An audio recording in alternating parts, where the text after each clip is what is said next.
Je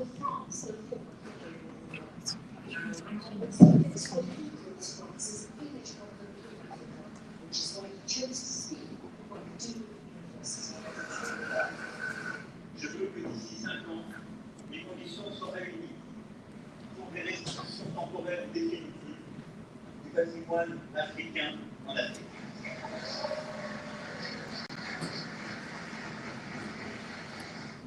So he declared, within 5 years, I want the conditions to exist for temporary or permanent restitutions. It's a big question, what are temporary restitutions, but of African heritage to Africa. Whatever Emmanuel Macron's intentions were with that declaration, it triggered a major shift on a global scale. Some accused him in France of instrumentalizing cultural heritage issues to improve the very bad image of France in Africa. 7 years later, despite substantial restitutions, France's image hasn't improved at all. It was a complete failure of instrumentalization.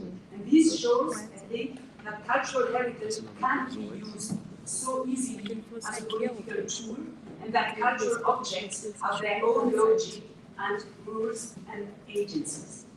What happened next is something most of you already know, so I'll be brief. My colleague Felwine Sarr, then a professor of economics at the University of Saint-Louis in Senegal, on the left. In the middle you can see the former French Minister of Culture at the time, France Riester. So Felwine Sarr and I were tasked as a French president to write a report on restitution, and we worked on it for 8 months. Here we are in late November 2018, presenting the 250-page report titled The Restitution of African Cultural Heritage Toward a New Relational Ethics.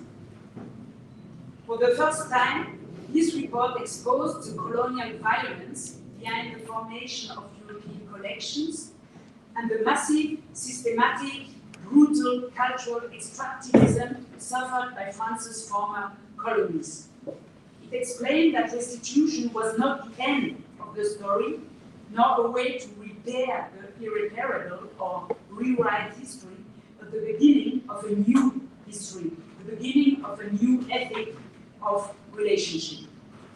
It recommended that France should now respond yes, instead no, to restitution claims from formerly colonized countries. Across Europe and beyond, the report had a major impact. It marked the beginning of what I call the Jeux Olympiques de la Restitution in Europe. Just 3 weeks after the report was published, Germany entered the race.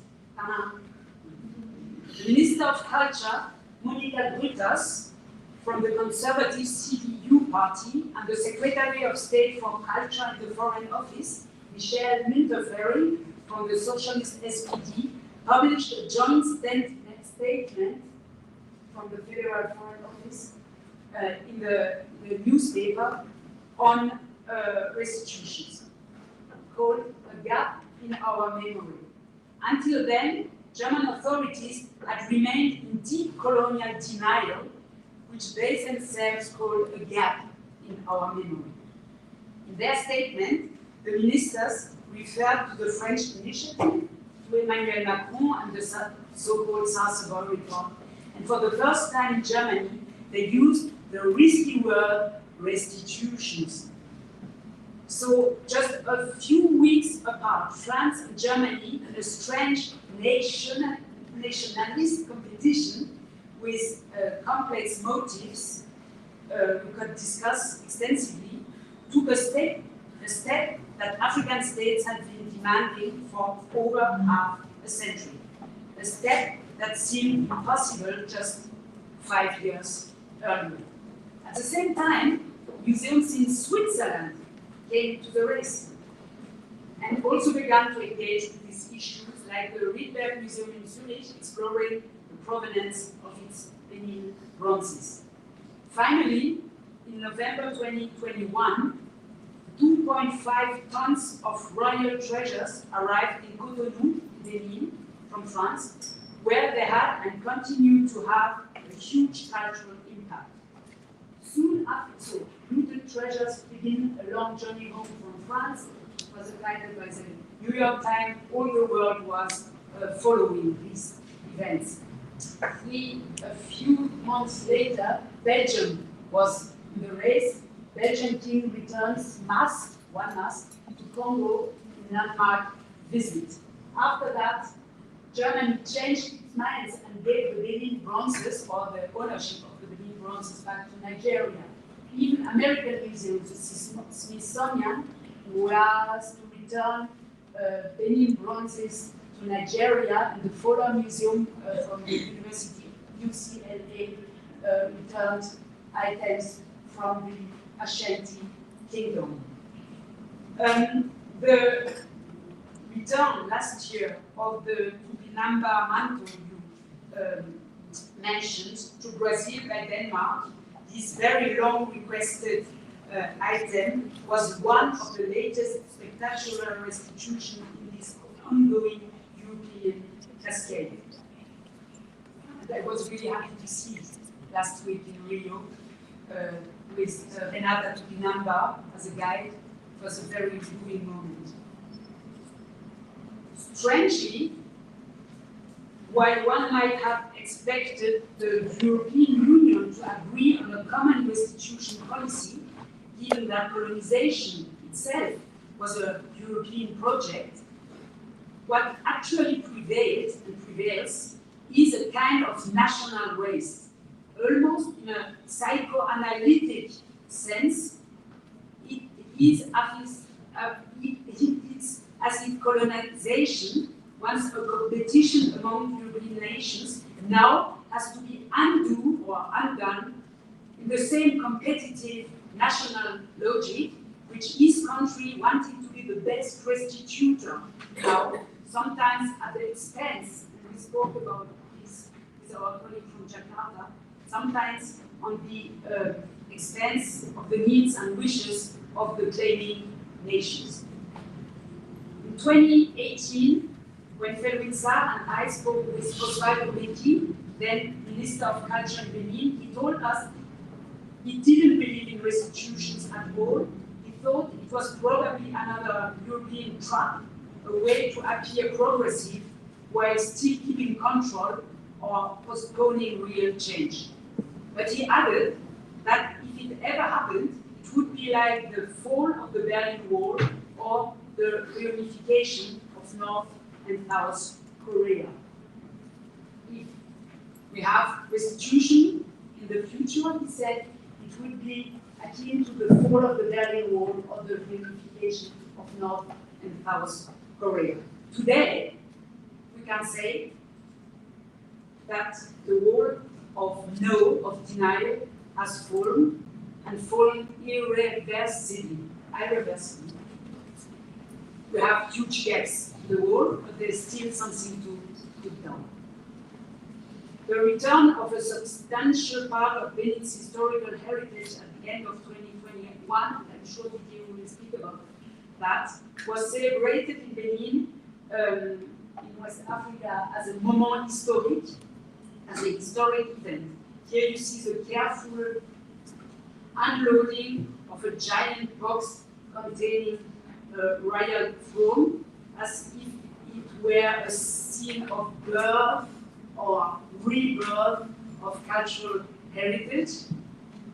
Benin is now the first and the only country south of the Sahara to have materially, physically recovered such a large part of its cultural patrimony, 2.5 tons of statues. It's a lot. It's not only one item. And because of that, Benin has become a unique observatory for studying the deep social and cultural effects on and tricks and difficulties of restitutions. Here you see, without comment, some images from the extraordinary exhibition held in Benin after the return, where the collections were displayed for several months. The show was visited by hundreds thousands of people, children, etc., and placed the historical works in dialogue with contemporary art. Here you saw the opening, and here one of the rooms from the historical section.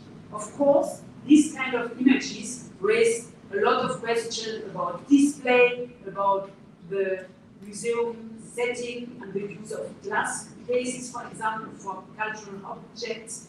But these kind of images also show how, through a triangular relationship with the objects, a dialogue between generations emerges and a shared right to heritage takes shape. And to this point, you have no possibility when you were a father of 3 children, for example, to speak about the past.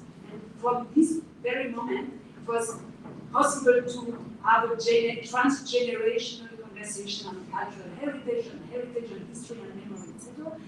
For the children, but also for the older ones. Here you see a group of traditional kings from Benin having a guided tour into the modern part of the exhibition. They are visiting Afro-futuristic voodoo note helmets by the artist Emo de Medero, and in this situation you have very traditional people thinking about the future, which is also a museum setting.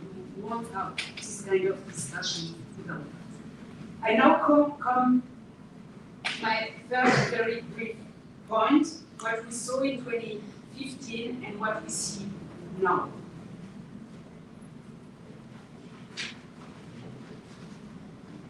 First and foremost, we have, all of us, everybody, we have understood that restitution is not limited to the physical transfer of objects from A to B and from B to A again. That's not restitution. Let me rather compare the restitution debate or process to a galaxy of constellation of interconnected and constantly evolving questions. 10 years ago in Europe, we are the little logo there, the key questions revolved around colonialism, forgotten in some countries like Germany and Switzerland, or deeply taboo in other like Belgium. We spoke about that with Freddy in France or the UK. Violence at the origin of many collections, yet long denied in Europe.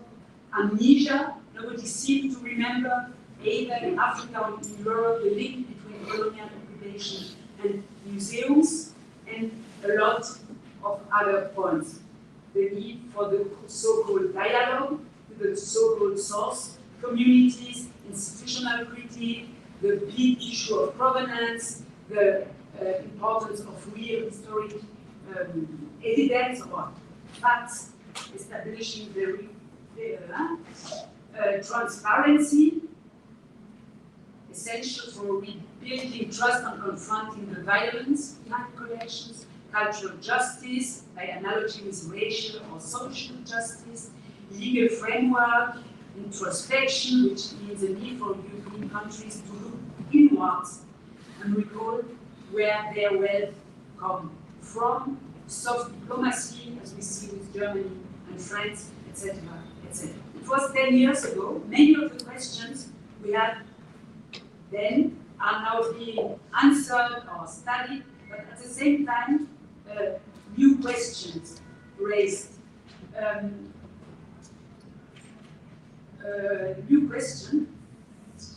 Many new sets of questions, are coming into focus. That doesn't mean that the old questions have disappeared, but new ones have emerged. Here are a few.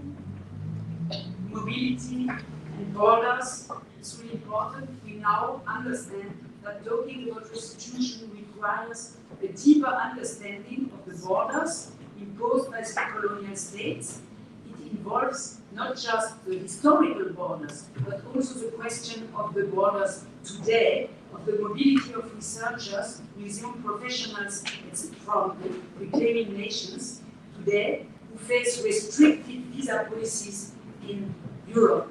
these policies are in direct contradiction to the new ethics of relation tied to restitution. To put it simple, we have huge projects, for example, in Germany with colleagues from South Africa, with Cameroon, etc., and they have money, we have funding for that, but they are not, the German government or Europe are not able to give them visas to come. And we have very deep conversations with that topic with you, Siraj, because you are one of the fighters for freedom of mobility in this context. So we speak a lot in Europe about restitution, but we are not able to let our colleagues enter to Europe to work with us, which is a scandal. And I spent 30% of my time in the last years in organizing and helping on visa issues. So it's a real hypocrisy of Germany, France, etc., to speak about restitution, dialogue, etc., without having proper visa politics on that. Another point, the clash of epistemologies. This is about the compatibility or incompatibility between Western knowledge systems represented by 19th century museums classifications and the knowledge system tied to the so-called objects or entities in their regions of origin. It's a very important topic, I think, here in Brazil. But also, you can see toxicity of collections. When objects arrived in Europe, especially wooden ones, they were subjected to extreme and repeated chemical treatments. Some of them are now contaminated in the long term. This issue of toxicity was long ignored, but it's one of the most pressing questions for the younger generation of researchers on restitution, at least at my university. So let me focus for a very short moment on two key aspects: the ethics of transparency and military violence.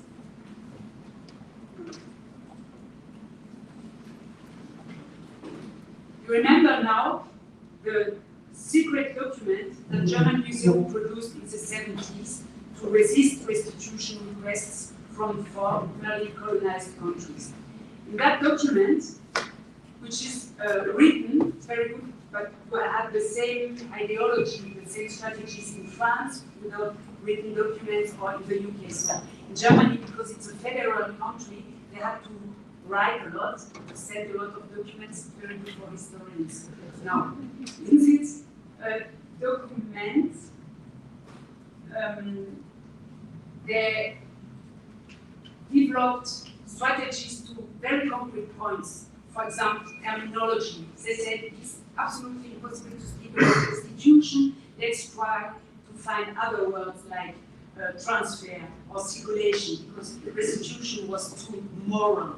Or emotionality. You have the word emotionality. They said we need to answer every question with legal answers, because the emotions or cultural heritage or institutions are too dangerous for us. Because in the moment when we have emotions, all the people is on the side of the reclaiming nations. So we have to avoid all kinds of emotions. And for me, really interesting is this passage on Objektverzeichnisse, means inventories.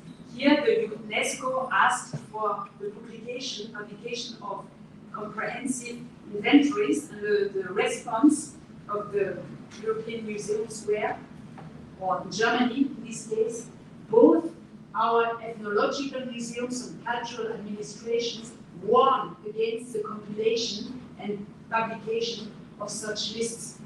This would only cause all the more covetousness. So if we publish what we have, everybody will want it back. So let's not publish inventories. This was the situation in 2018, and in Germany we had to push a lot of pressure, doing petitions, giving interviews, etc., in order to oblige, to force the Stiftung Preußischer Kulturbesitz to digitize the historical archive of the Ethnologisches Museum.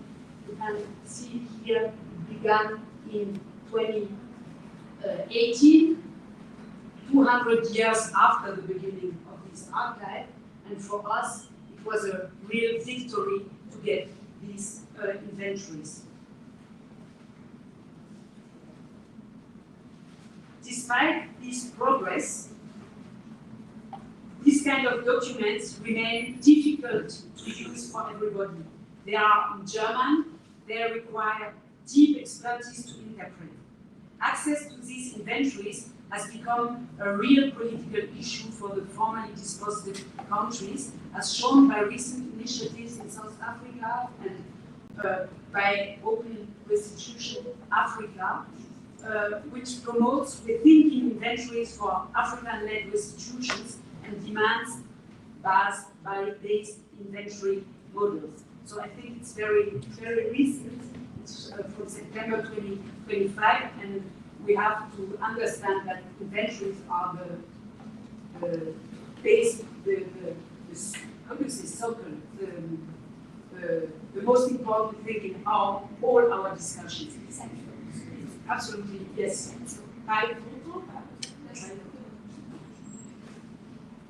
So inventories, transparency, and you have, if you want to get something back, you have to produce very, very precise inventories, because European museums or administrations are really arrogant. If you have mistakes in your inventories, they would say, oh, they have no idea. So we don't need to take them seriously. One more word about violence.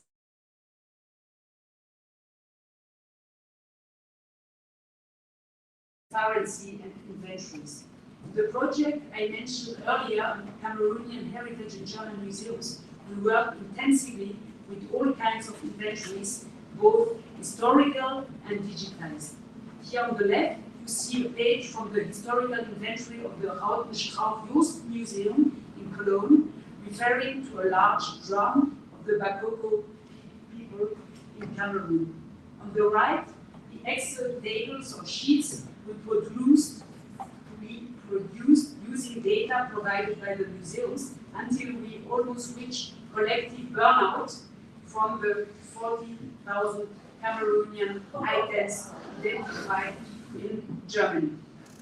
We went into contaminated storages and storage rooms to find the object's self. Here, the drum mentioned in the records, just one among 10 of thousands.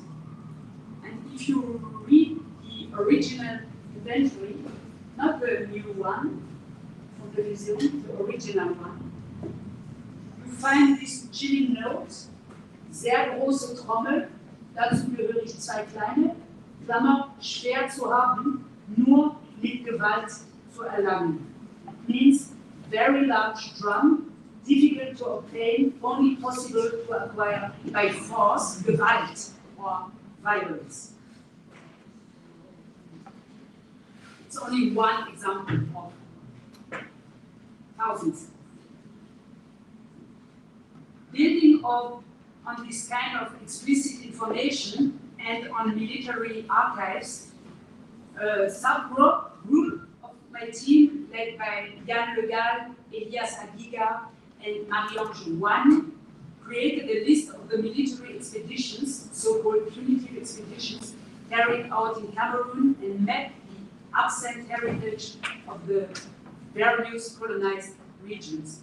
Each circle here representing hundreds of objects now kept in Germany. So you have the shape of Cameroon with the absence of cultural heritage. Cameroon has almost nothing from this very old material culture. So we inverted the perspective in order to see the absence and not the presence in German museums. Moreover, we are now able to link these military expeditions to the 40,000 Cameroonian objects held in public museums across Germany. For instance, you can see here the connections between specific objects in Berlin, Munich, Stuttgart, Hanover, and Leipzig, and the German military campaigns in the back that took place in Cameroon for 30 34 years. This brings us, and I end on this, to the question of sovereignty.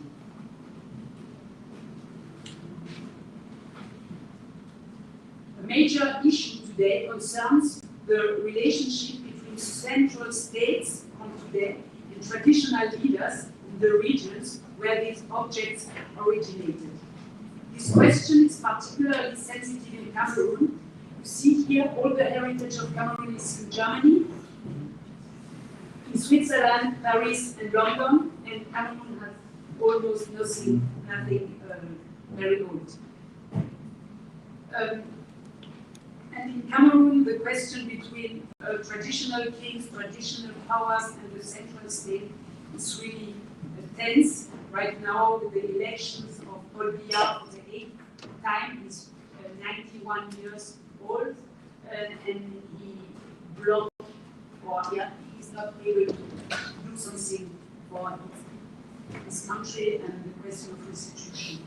But the kings, the very kings, are really keen on getting back their heritage. On the other side, speaking on sovereignty, you have this heritage now in the former palace of the Prussian kings, the so-called Humboldt Forum, which is a reconstruction, something like a Disneyland Prussian palace,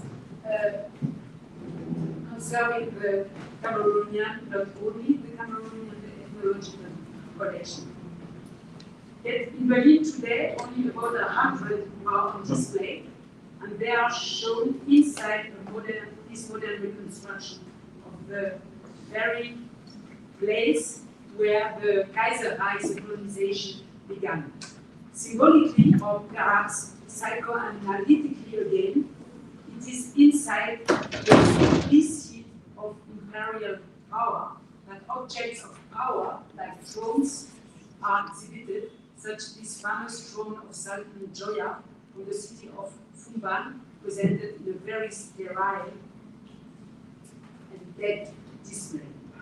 A few days after the publication of our Atlas of Absence, the descendant of Sultan Joya, so my grandfather, who was sitting on his throne, came to visit the Humboldt Forum, the new. So, and now, it's my last video, you can see what happened during this visit. He was accompanied by the museum's director, Lars Christian Koch, and members of his court from Fumban, who prepared for him a portable throne placed right next to the throne of his ancestor. And you have to focus on the people trying to install this portable throne and what happened now. The sound is overwhelming, so I will try to give you a sense of this event.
Very powerful example of reconnection and how objects are not beauty but relational, and they have very power if they are put back into relation. Last word, if Germany would be able to return this throne, would take place in this very museum in Fumban, also a museum with other kind of taxonomies and architecture. It is a huge spider with a double entry in form of snakes, and the throne would be in the middle of this symbol of labor, of work. The spider power the snakes. So, allow me to conclude or not, I'm not sure, with a few cautious recommendations for this distinguished assembly. First, the examples I have shared today from Benin to Cameroon remind us that restitution is not simply a legal or diplomatic matter, as you said at the very beginning, Excellency. It is a process that touches the very fabric of societies, their sense of dignity, their access to history, and their right to narrate their own pasts.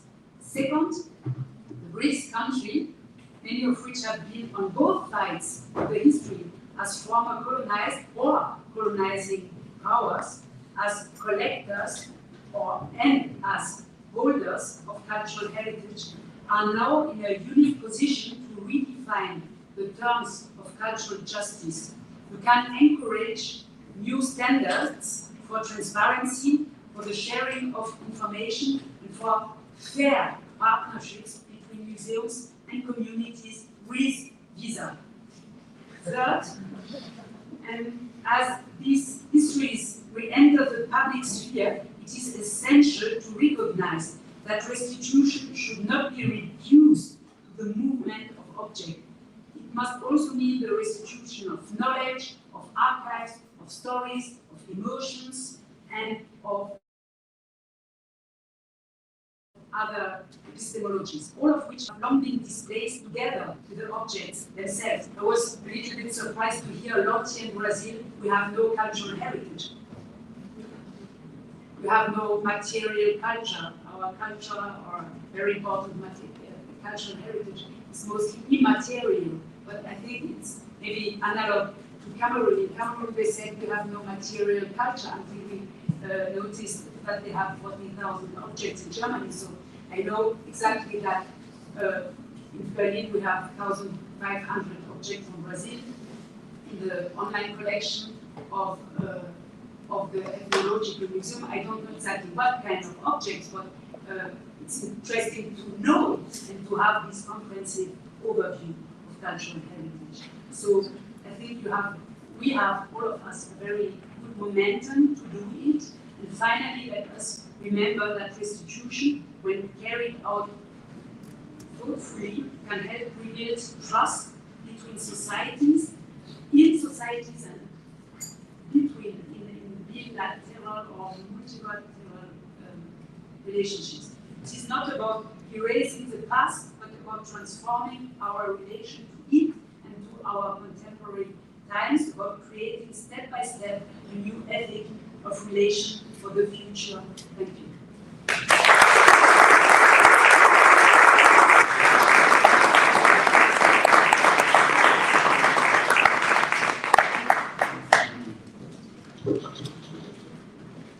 Professor, thank you so much. I apologize, I could not interrupt such an interesting presentation, so maybe it will be on us who will miss a few minutes from questions, but I really wanted to go through all of this. It's quite important. We're going to take questions from the audience. So before you start, I will just try to make some comments just so that it's far, break the ice, and if anyone is interested. I already see some hands being raised, but you mentioned all this idea of this secret document being reproduced, and it is in your book, Africa Struggles for its Heritage. I didn't know it was from the German National Commission for UNESCO. It's quite interesting because we are the Brazilian National Commission for UNESCO, so maybe we can start simulating some projects with them to overcome this and rewrite this story through more equitable and balanced terms. And then, so just one question, just to start the debate going before I open the floor. So the title of your presentation was restitutions are just the beginning, right? So if restitutions are just the beginning, what would you see in the future, and not only for France, for Germany, for the African continents, but for the entire world, because you have these different perspectives. So what would you see as the future of restitutions? Thank you so much for your close listening. I choose this title because last week I been part of a workshop in Rio de Janeiro with the title Rematriation of Cultural Heritage, etc. And we had 2 days of very intense discussions about reconnection, epistemologies, about communities, about Afro-Brazilian heritage versus or connected to the what you call the indigenous people heritage, etc. And after one day, I was thinking, wow, they are speaking a lot about recreation, about very theoretical things, but the objects are still abroad. You got the Tupinamba-Manto and this fossil, and that's all. And I was a little bit surprised that the organizers put so much energy in thinking about after restitution without restitution. So I think the most important thing for all the world is to operate the restitution. It's not easy. I think it's much more easy to speak about the future as to do it. We have seen for Benin it was a work of 5 years or 6 years, for Nigeria same. I'm sure Germany and Cameroon will take ages, but it's important to put a lot of energy, of intellectual energy, into the process of restitution. So, and after that, we will be able to speak about the future. And in the Benin, Republic of Benin case, because we can see what happened, we can see how a small country now is a very important cultural power in the world. In Bahia last week, there were 5 exhibitions with Beninese artists, and all this cultural empowerment came with the restitution. Didier, I speak under your control, but 10 years ago you would have had an exhibition by lots of Beninese artists. So it's something about empowerment, and also very concretely, it's very important to have in nations the ability of speaking with other museums. You know, if the Louvre tried to have an exhibition about Leonardo da Vinci, they will call the Vatican museums and say, hey, we have an exhibition and we have Leonardo, and Rome would say yes, and after 2 years later we want to Raphael in return. If you have nothing to put on the table, you are not part of these very important players, museum players with all their... so the future for me would be a new balance between the geographical possibilities of exchange. We are speaking about restitution not to incarcerate the objects in their countries, but to give the opportunity to have other kind of circulation. For example, south circulations. You don't need France and Germany, and in Bahia, you don't need France to have a dialogue between Benin and Brazil. It was nice to be with Macron, but why? And I think it's very important to remember to have these objects in order to think other already existing constellations of exchange, like the Greeks. Thank you, Professor. You do, when you speak about this, you do bring, as when we study Brazil, and you talk about this cultural heritage, the idea of culture itself, cultural material heritage, is not indigenous to Brazil. Because in Brazil, there's no, indigenous peoples in Brazil, there's no difference between culture and nature. It's all parts, where humans are part of nature. So it's something that was sort of imposed on indigenous peoples through the European lens of colonizers. So sometimes it's even complex to grasp this idea. We have been doing it, but it's interesting to see that on their side, what it means and what the object means, like you mentioned. Sometimes it's not something to be on a display case, it's something to be used on an event or on a ritual or anything. And the idea that you mentioned about political will, because in the end, it is political. When you talked about the letter sent requesting the restitution, and just 2 years before, there was this very legal, very technical, it's impossible for me to do. And just 2 years later, since there was political will from the president himself, it was done. So the idea of this, what we call museum collections, right? The museum collections not being able to be deaccessioned. There actually is a way to do it if there is a political will. And one thing that we try to place within Brazil is the idea of access to culture as a human right. It was very difficult, and we have Mr. Motegi here from the Ministry of Culture of South Africa. In South Africa, they actually placed the idea of restitution as cultural, as human rights, restitution for human rights within their G20 presidency. And it was so difficult to even sustain this idea of access as a human right, and access to its own cultural heritage, to its own objects, to its own material culture. And when we talk about access, of course, we talk about visas, right? So how can the idea of having universal museums for every one of us to see, we don't even have the material possibilities, the funds, the money to visit, and then if you do, sometimes you don't even get a visa.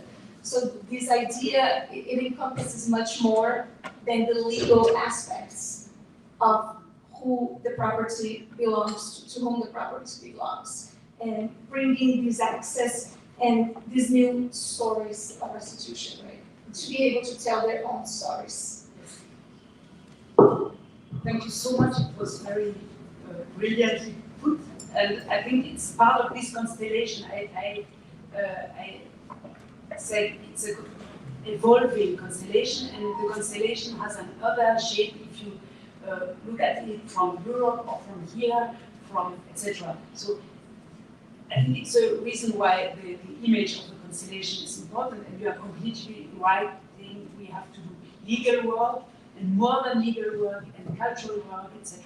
So the idea of human rights is very important. We have one in Europe, the Conférence de Faro, human right to access to cultural heritage in 2005. I want to say only one thing because I didn't forget it, but I think it's really important about taxonomies and that culture and nature are not separated. We, in our museums in Europe, we separate everything, and in the first line, so-called ancestors from so-called objects, which are not objects. So and I think it's really important, if you have this momentum now and you try to get things back, to not to separate, not to speak only about objects, but also about ancestors, about manuscripts.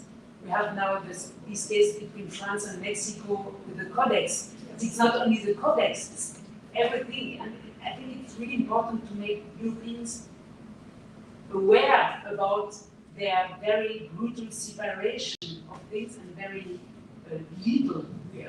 We are dry from all these separations in museums, and it would be nice to say, okay, we want not only one thing, but everything together, not to separate. That's a very important part. Thank you, Professor. We'll take the first questions. The first question in the back.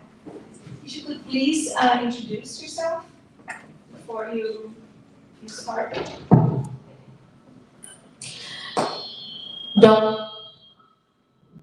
Jyoti Kiran Shukla, it has to work. You just speak louder. Past question. There's a disfunctionality here. Yes. I'll come there. Maybe come to the podium. Oh yes, please. Okay. Excellent. Love it. Because they are recording it, so it's come to the podium. They are recording it.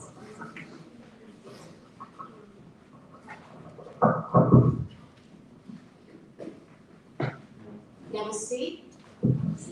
Both are.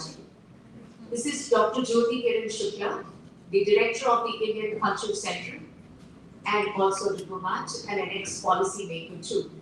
Thank you, Professor, for such an intellectually stimulating dialogue.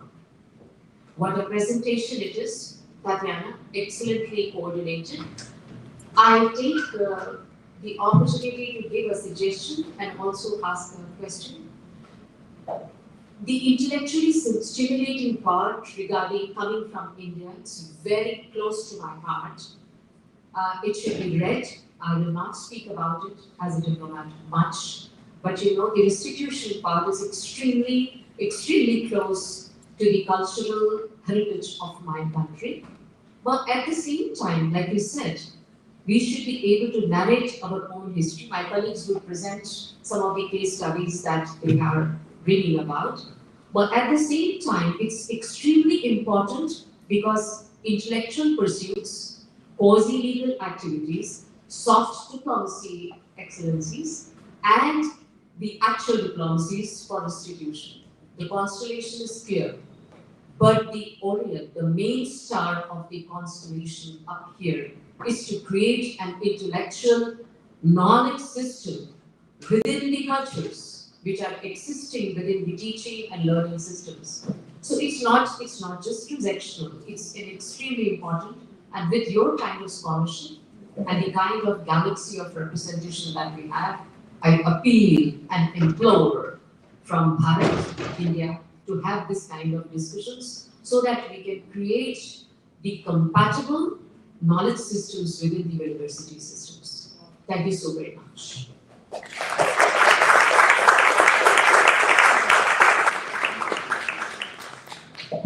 I believe Professor Ishida was some questions, so I'll just.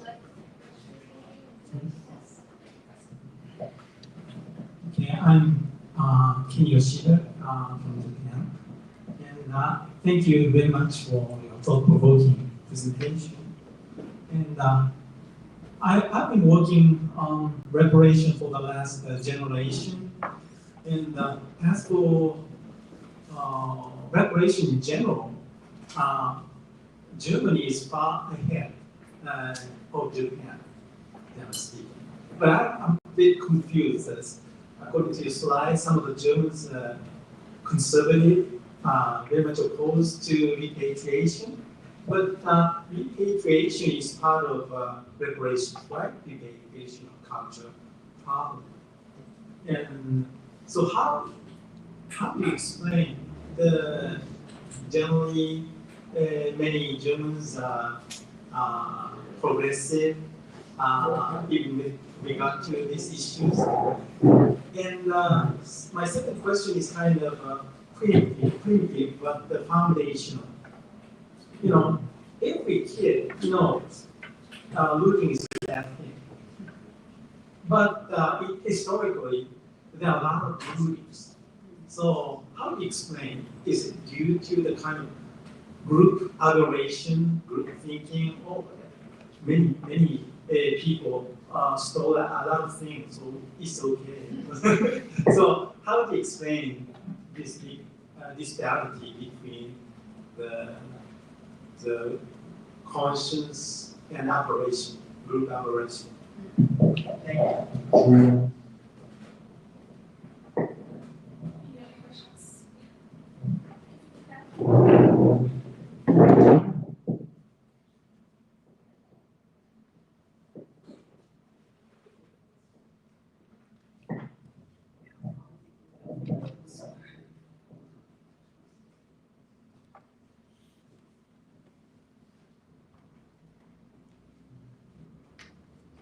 to everyone. I would like to thank you so much. My name is Clarissa. I come from the Sociology and Anthropology program, post-graduation program in the Federal University of Rio. And I would like to thank you so much for your presentation. I think it was extremely needed in these times to hear it from Europeans. And I've been studying my dissertation project, which is finished now, a case that I would like your views. I would like to know about your views on heritage and a heritage that's not found in colonial aspects, in colonial prospects. And they were mostly, but they faced the same problems. They were taken to France and they are a Brazilian collection of indigenous heritage, and they were, sorry, I'm a little bit nervous. And they face the same discourse, a patronizing view about how they should come back. They have been rendered to the Ethnographical Museum of Lille. Yes. Yes. And we have been, the Brazilian Foreign Affairs Ministry and our Public Prosecution Office have been pursuing this case for almost 20 years. They have been landed in a completely different circumstance, let's say, because it's a very, very complicated situation. But they have been there for 15 years and they have came back this year, finally. But they have faced a lot of sort of discourse, very patronizing views about our wish to have them back, because they were mostly from artisans, indigenous artisans, and they have been musealized. And they weren't actually historical artifacts originally, but they have become so for the situation. So I'd like to know your views about this kind of heritage that is not made on colonial aspects, but nevertheless face the same problems, the same patronizing, the same things. An emotional discourse. Why do you want them back? What would you do with them here? And that's it. Just provide some context. Please. Just to provide some context of this idea. I think what you mean is that Brazilian colonization is much further than African colonization. It dates back to the 16th century. So what we faced most, besides, of course, the taking of heritage during colonial times, were the scientific missions, right? That were taken in the 19th century or beginning of the 20th century, sometimes with the knowledge of the state, but they were taken in the circumstances where the cultural state was not yet formed. And in this case, I think it was, they borrowed the collection and it was very difficult to take back. And there were 607 indigenous artifacts, 583 have come back, there's 224 there in Lille. We're still working on that restitution, so that's a case that we can discuss later. But the question is how to deal with these artifacts that were not necessarily taken in colonial times, but the same rhetoric, the same arguments are used against their restitution. first three, and then Yes. we'll have an understanding. And I need to say I have no answer, because normally I would begin this kind of conversation saying that in the last 6 years I've learned to not to speak, but to be quiet and to hear more. And that's what I've learned in Berlin with our colleagues from young German PhD students with African parents. They are really empowered now, and they are able to tell me, okay, we go out of the room, we have to speak on our own, etc., and then accept it as a result of all this work. Because 10 years ago, I would have said, wow, it's a little bit rude to me, but now I understand all these things. So, and the second remark is that I have to apologize, or to say I spoke mostly on Africa because my expertise lies there, and I didn't want to speak about everything, because I think that in our field it's really important to be precise and not to be to speak about everything. So I think India is one of the most important field now with this history with the British Museum, the V&A Museum, and all the British museums. You have a long history of struggle with them, and they have a long history of disgusting arrogance. And I can't say it because I'm in Berlin, but the French arrogance in Lille, I can exactly imagine the situation. And in Germany, you said they are more progressive. I don't know what you think, Siraj, about that, or Didier Welubé working in Dresden, in Saxony. And Siraj, you have a lot of experience. Maybe you can tell something about the Germans, because I don't want to essentialize the situation, but I think they are smarter than the French. For example, French administration will be really patronizing, saying no, why, etc. And the Germans, they will say, well, let's have a look, we could try to do provenance, we have money for 100 years from now on, and at the end we will have a solution, etc. So, and they have money, which is, I think, a big difference between countries in Europe. So, the idea of having one main star in the constellation, and the main star is something like to have a common discussion of non-European epistemologies and connections between nature, culture, humans, non-humans, invisible, invisible, etc., is absolutely needed. And yes, I will, in my next PowerPoint presentation, I will put one main star but connected to that, if you work in European archives where the objects are, and that's the reason why I'm speaking a lot about Europe, because we are sitting, sicher Kultur Besitz, sitting, Besitz means to sit on.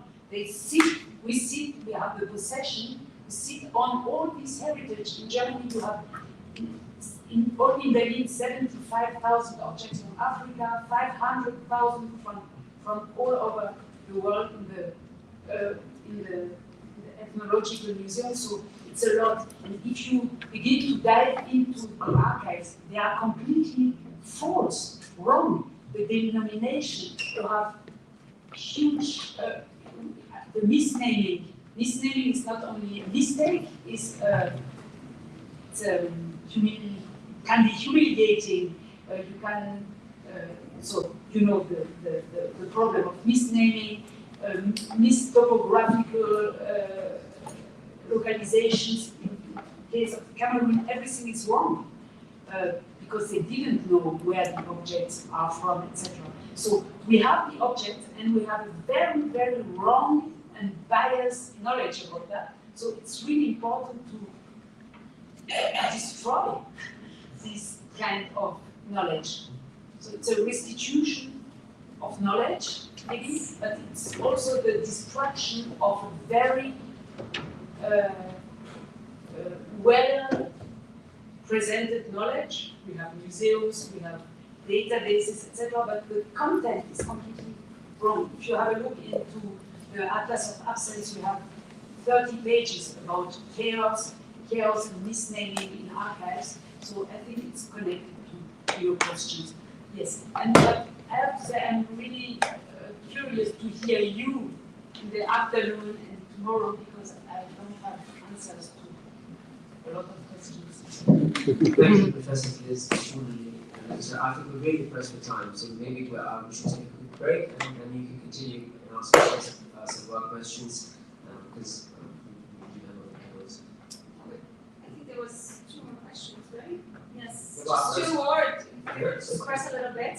And And she'll be here for 2 days, right? Yes, so we'll be able to talk to her directly and we'll be happy to continue the discussions in the next panels. But maybe if you could, I remember you had raised your hands.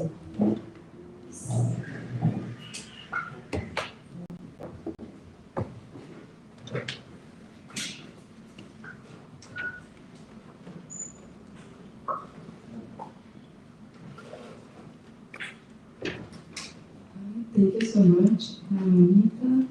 I'm from Goethe Institute from São Paulo, from the Crystal Park. I'm very close with the Goethe Institute in Rio de Janeiro, who organized this conference with you. And I can say the Goethe Institute support a lot of projects about immigration. And in this year, we did in the Brazil Embassy in Berlin, a very important seminary about archaeological artifacts from Brazil in Europe. There is the first map from Marajoara collections. The artist with Cristiano Barreto is an archaeologist person did. And we discussed a very important part, and I would like to know your opinion about that, about the assets from 3D digitalizations, 3D digitalizations collections, because that's part of how we can connect the immaterial heritage, the immaterial cultural heritage from culture. Not in Marajó we have the museum, but we don't have any important collections like Europe or Brazilian archaeology, Brazilian Marajó collections.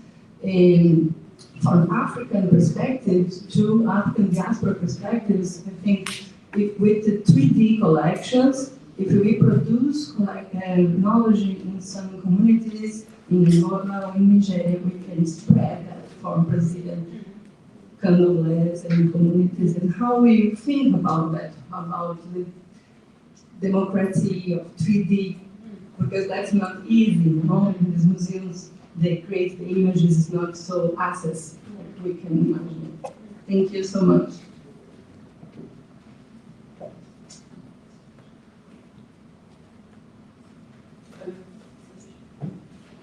Thank you so much. I agree. The Goethe Institute does a lot, and even in Bahia, they have residencies and programs. And I was really impressed by the focus on Afro-Brazilian history, and I think it's a very important thing to discuss here and to connect, to have in mind. So,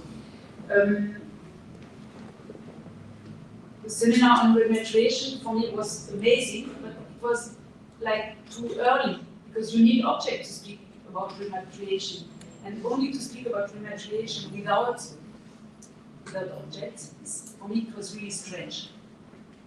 Really enriching, but after one day it was strange because we are the object. They are in Paris, London, Vienna, Gothenburg, etc. So, but I appreciate it. I'm not a fan of 3D digitalization because until now, the idea of copies, we had the same in the 70s and we had the same under Napoleon. When France was not excited to give everything back, they said, oh, we will give you copies. And why not? But then you should keep the copies. Now in the Humboldt Forum is a copy of the castle. So it would be the best place to have a huge collection of very deep 3D copies and to. So I think it's important to recognize that the original material is what matters. And I've heard somebody telling that it was yesterday that you have some context, and I apologize, I don't remember the context. It's that yes, it was with these two possibilities of you can get your objects back if you are not ready as a community. You can also decide to have them the ownership back, but to let them in the museum.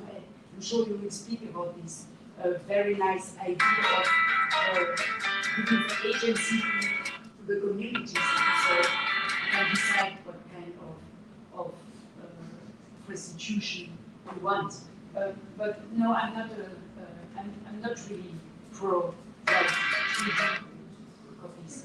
And the ugliest 3D copy what I've seen is the bust of Nefertiti in Tel El Amarna in Egypt.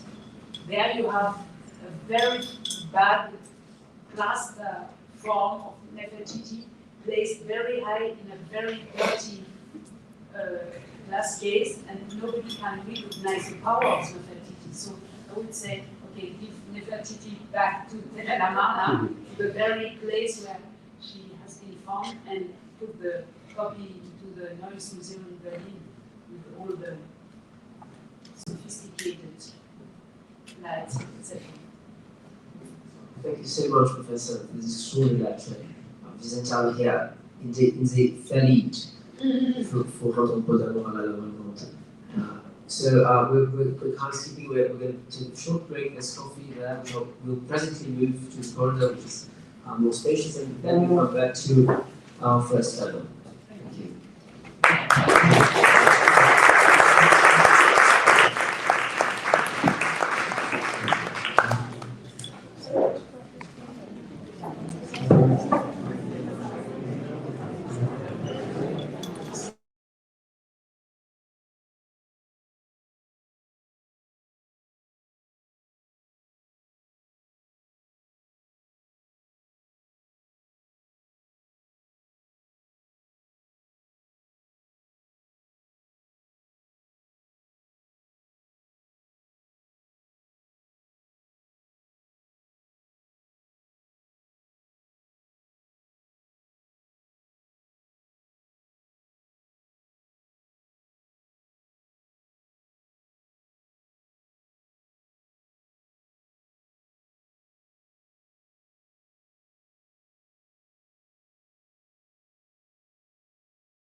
Deixando a gente mais.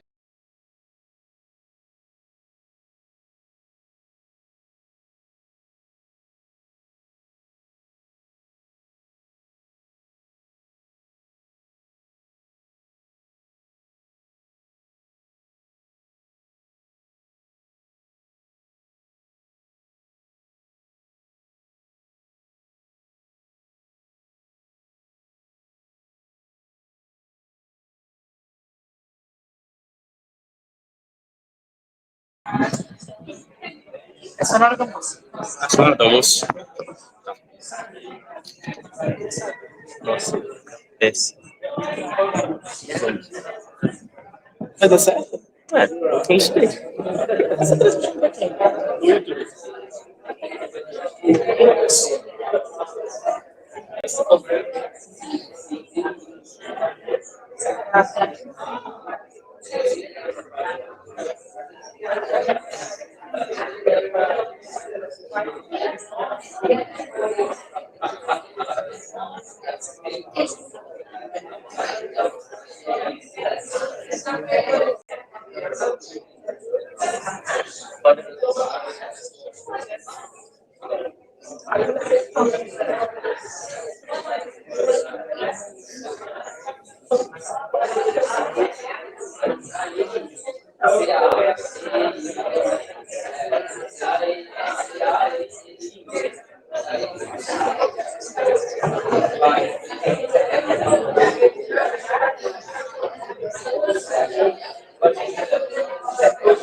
Principal palestrante do evento. 2 dias.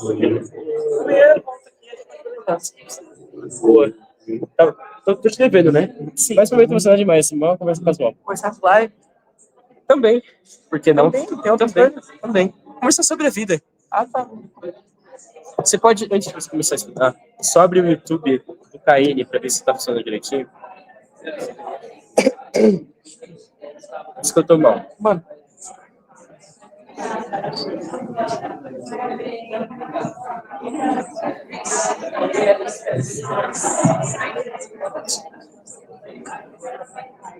Ué, não tá estudando.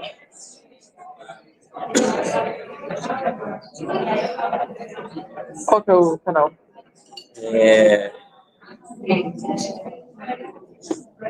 KN USP.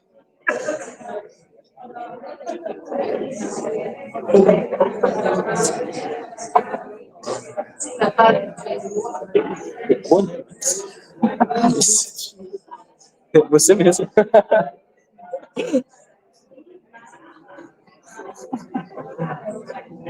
É isso.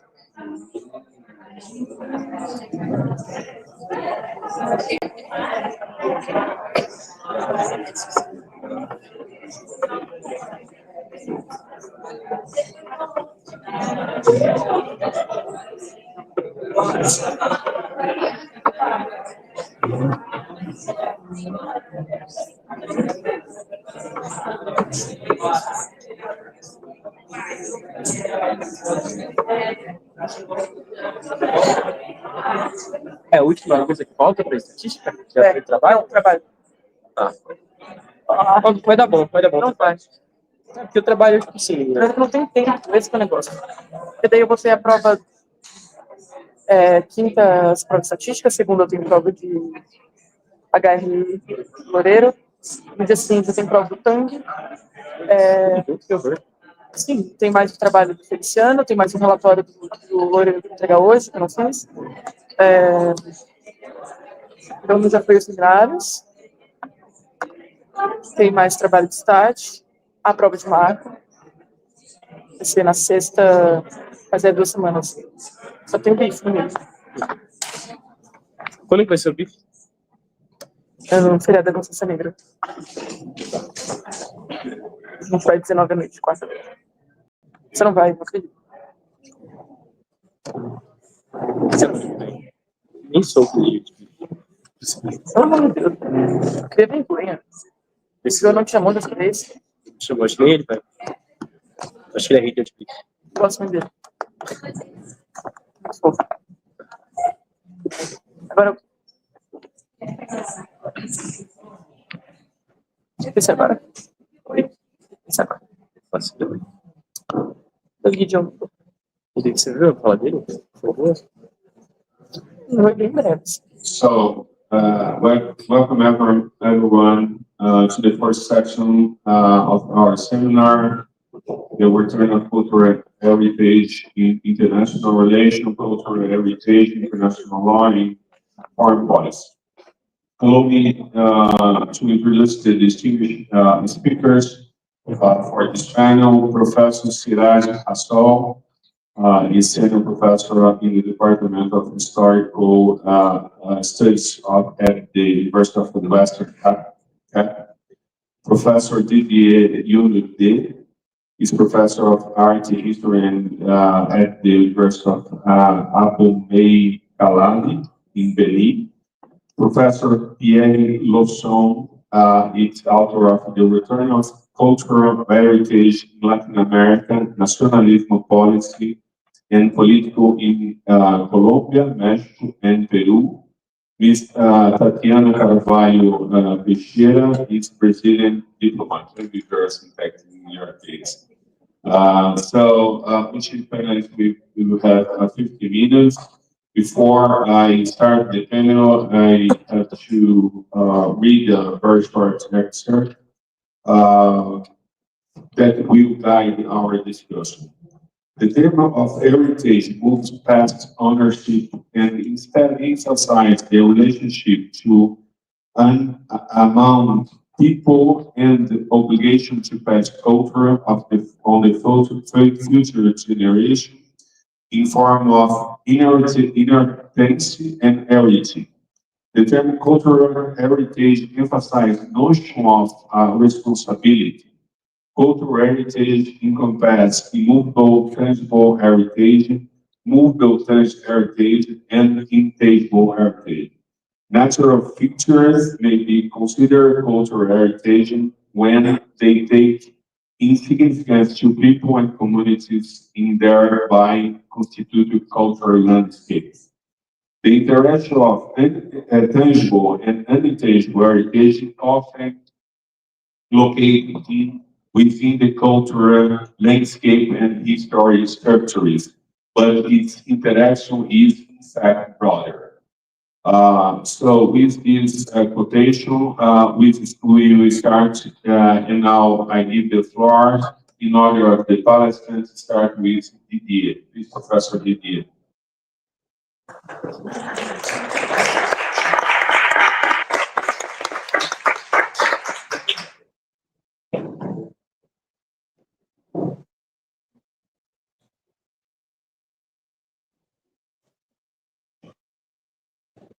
Professor, 2 minutes before the end, I will let you know.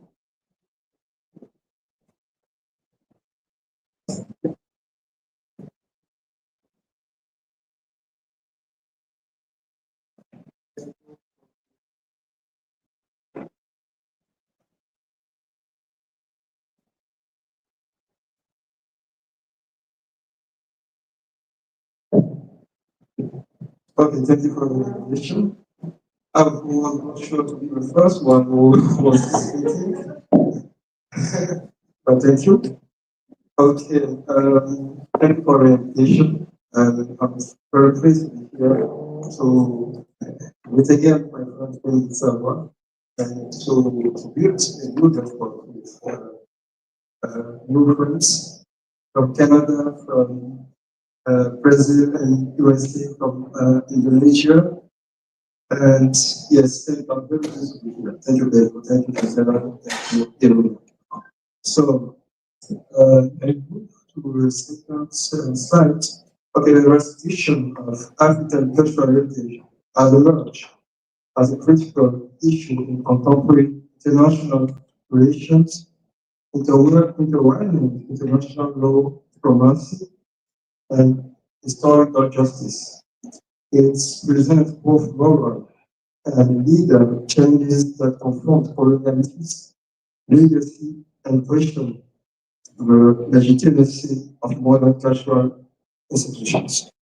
The Republic of Benin serves as a paradigmatic case revealing fundamental tensions between legality and legitimacy, and between heritage, sovereignty, and international cooperation. The scale of the issue is substantial. Approximately 18,000 to 150,000 African cultural objects remain French public collections alone, with other 17,000 housing at the Musée du Patrimoine, a direct legacy of colonial domination and systematic expropriation.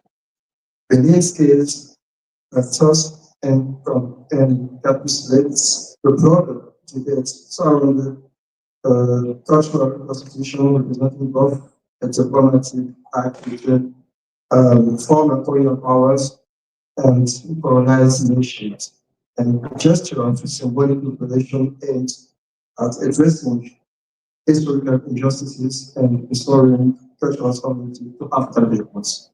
To fully grasp the complexity of the issue and its implications for international regional relations, it is essential to examine concrete cases that embodies these tensions. The restitution of royal treasures to the Republic of Benin offers precisely such a paradigmatic example revealing how heritage law and diplomacy intersects in practice.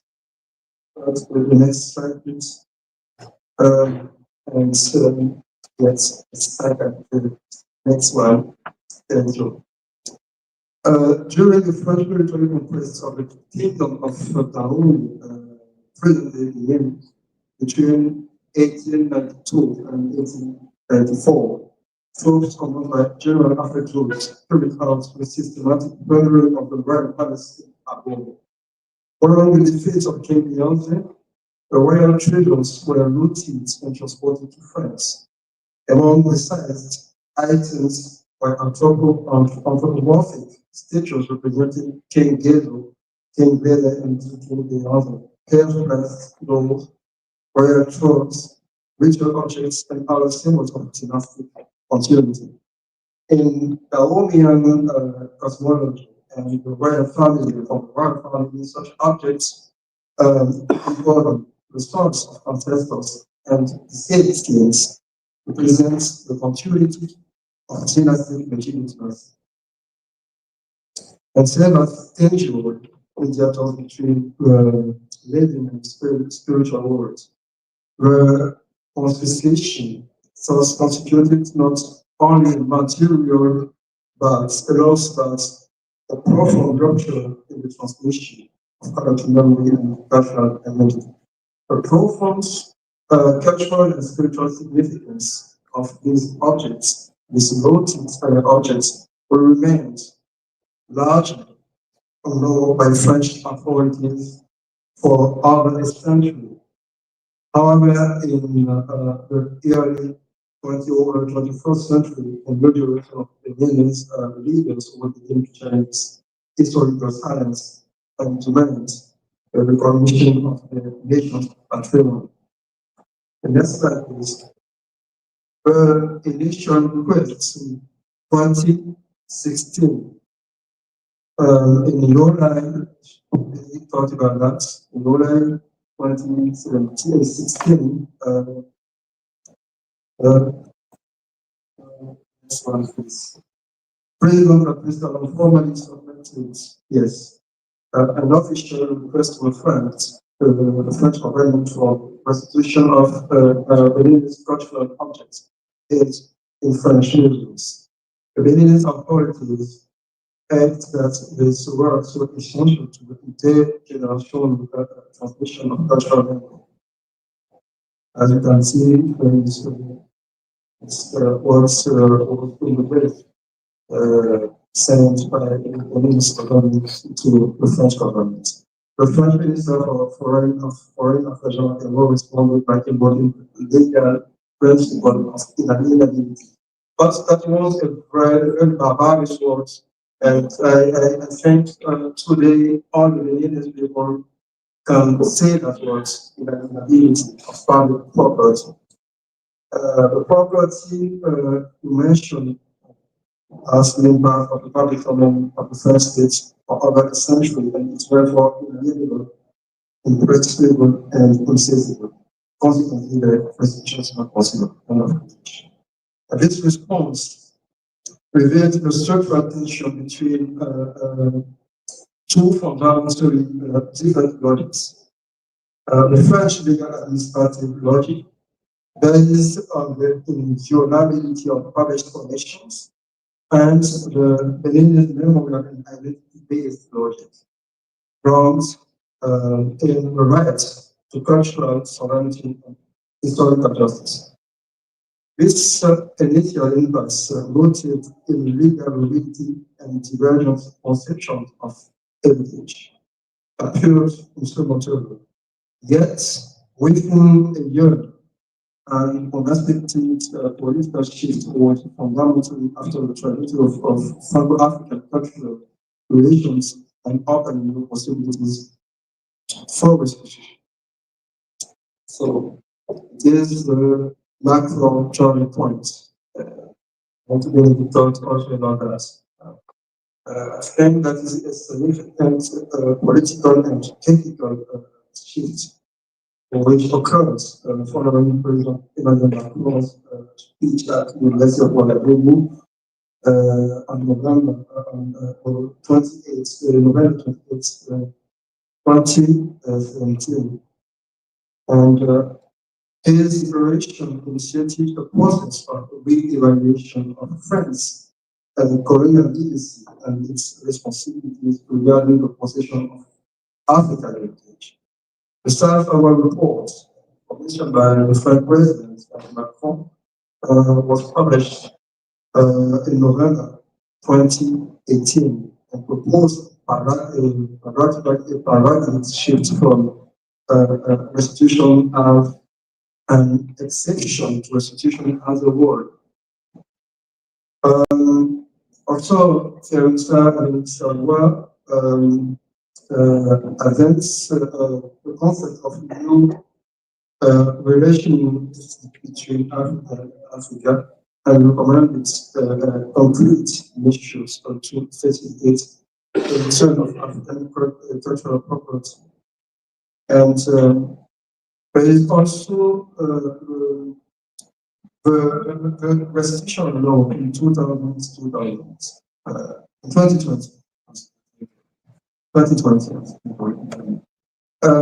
This law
the return of objects to the name was not the end of the story, but rather the beginning, the beginning of a new chapter full with practical challenges, unfortunate policies, and ongoing debates about sovereignty and heritage management.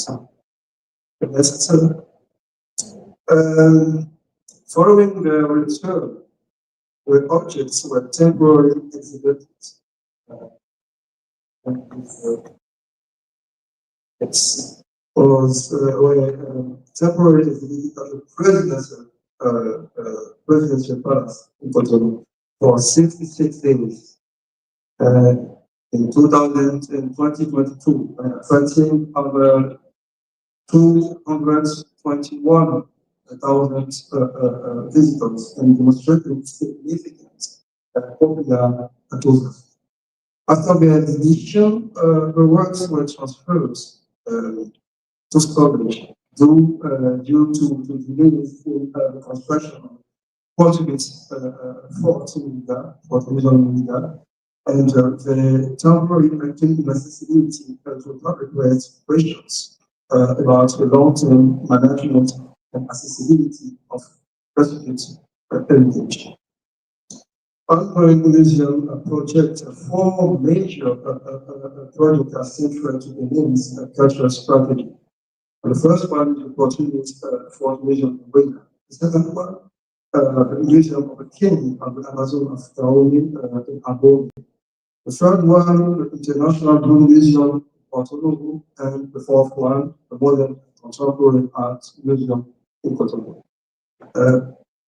3 of them were a financial support from France, and consulate later about it. There is also several points of contention which emerge. The first one is the number of restituted objects.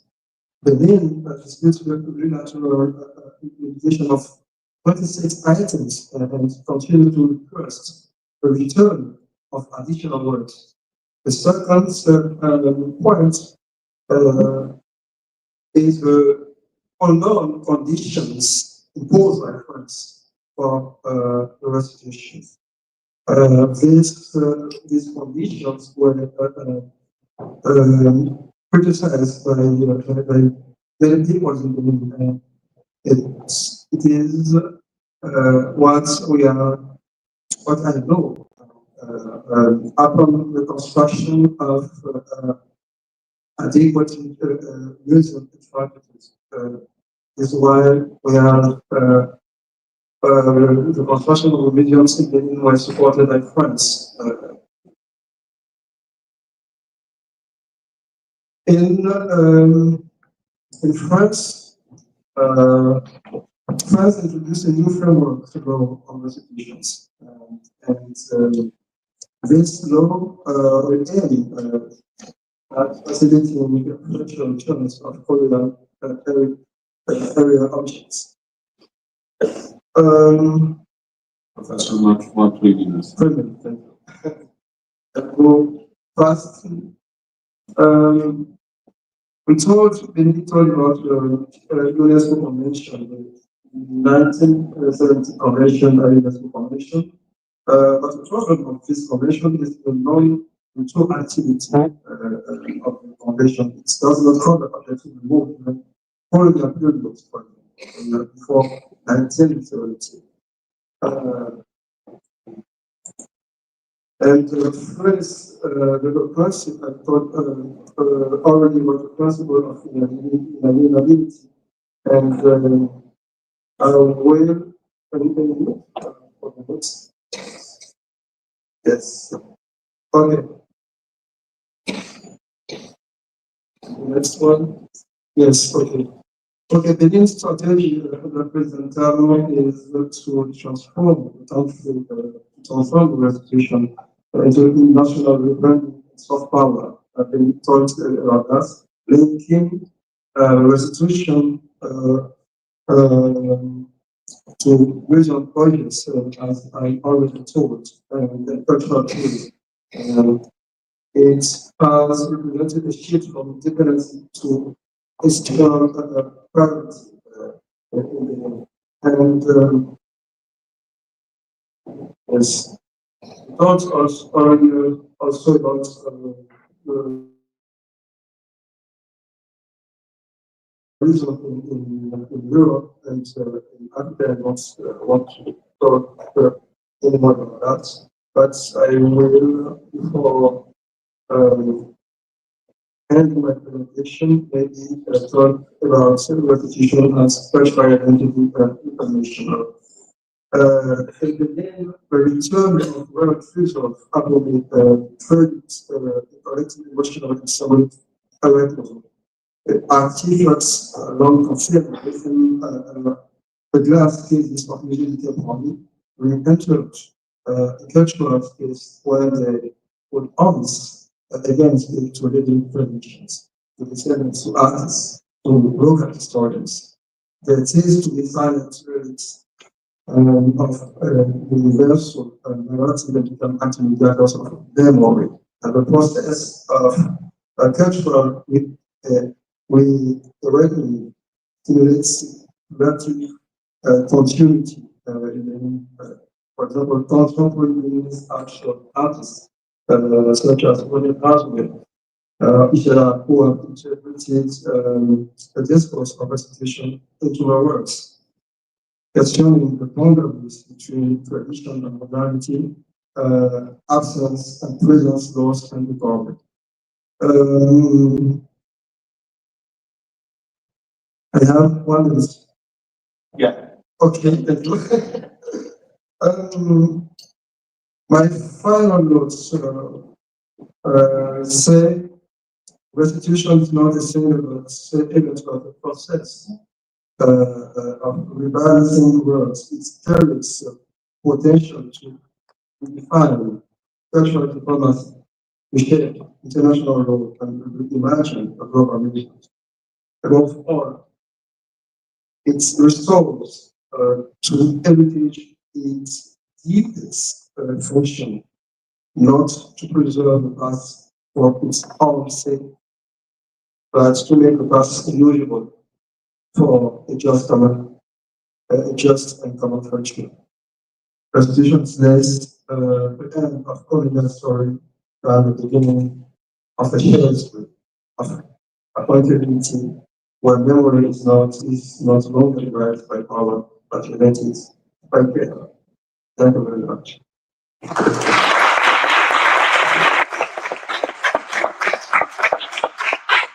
Thank you very much, Professor Didier. Now we have Professor Sirac.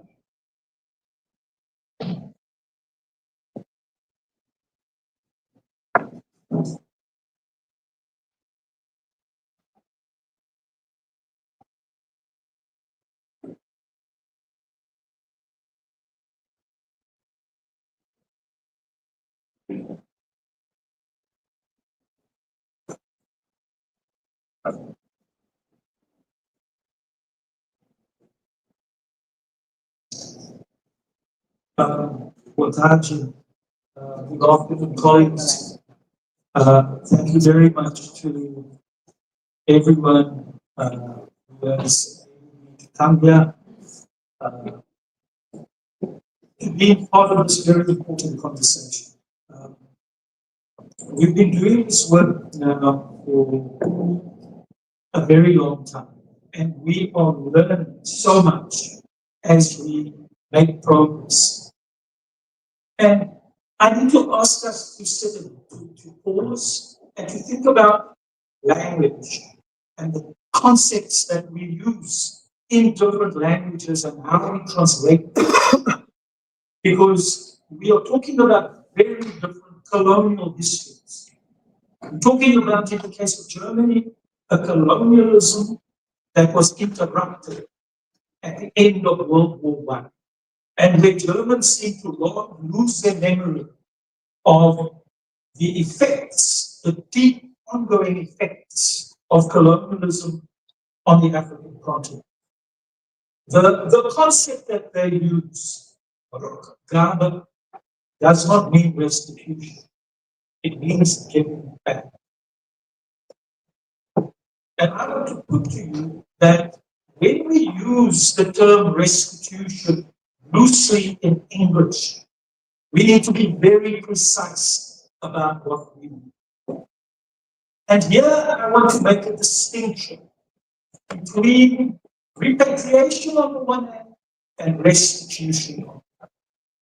Of course, we have different histories in settler colonial societies such as Canada, the United States, Australia, New Zealand, where the concept of repatriation has been important for them because of the doubts over sovereignty on the part of nation states in their relation with their indigenous communities. So the idea of repatriation works in those societies. Also in the United States, you will know there's a law called NAGPRA that gives museums the onus to do returns proactively. But I want to say to you that on the African continent, in our experience, the concept of repatriation means giving back. It is the process of returning on the part of, in our case, Europeans. Whereas for us, returns, much more productively, need to be framed as restitutions. Europeans cannot do restitutions. Europeans must be supported, namely those curators and those officials who are in favor of restitution. And it is important for us to cause dissension in the ranks and support those colleagues who work towards repatriation. We need to support them. This is not a case, as some of our colleagues have suggested, that Europeans have stolen restitution from Africans. Europeans cannot do restitution. But in order for restitution to succeed, we need to be able to do our work on the African continent. We need to be able to mobilize ourselves. This requires a meeting of museums, communities, activists, and governments in the building of a restitution movement. So when returns happen, and we've seen many cases of how this takes place, how our German colleagues complained, the Africans are so slow. We have our funding at the moment and we want to do returns. We want to do it before the end of the year. Of course, they want to do it on European terms. In every return process, you have a contest between repatriation on the one hand and restitution on the other hand. We cannot have returns framed merely as opportunities for Europeans to do repatriations and ruggabe, or what the Dutch call the ruggabe, as a means of cleaning the blood of their hands. We need our own projects of restitution so that restitution is not framed as an event through government-led events management with celebrations in the parliamentary garden, as we've seen in some countries, and where we don't have our own project of restitutionary work. Because restitution, as we have heard, is a long-term project. When Savoy talk about the cultivation of a new ethics of humanity, they are talking about the long-term work of rebuilding these relations. Restitution does not bring an end to those kinds of responsibilities. So in that context, which is about whose terms do these returns take place on, we need to be able to make sure that we are there determining the terms of the returns so that they are framed as restitutions and not as ruggabe. So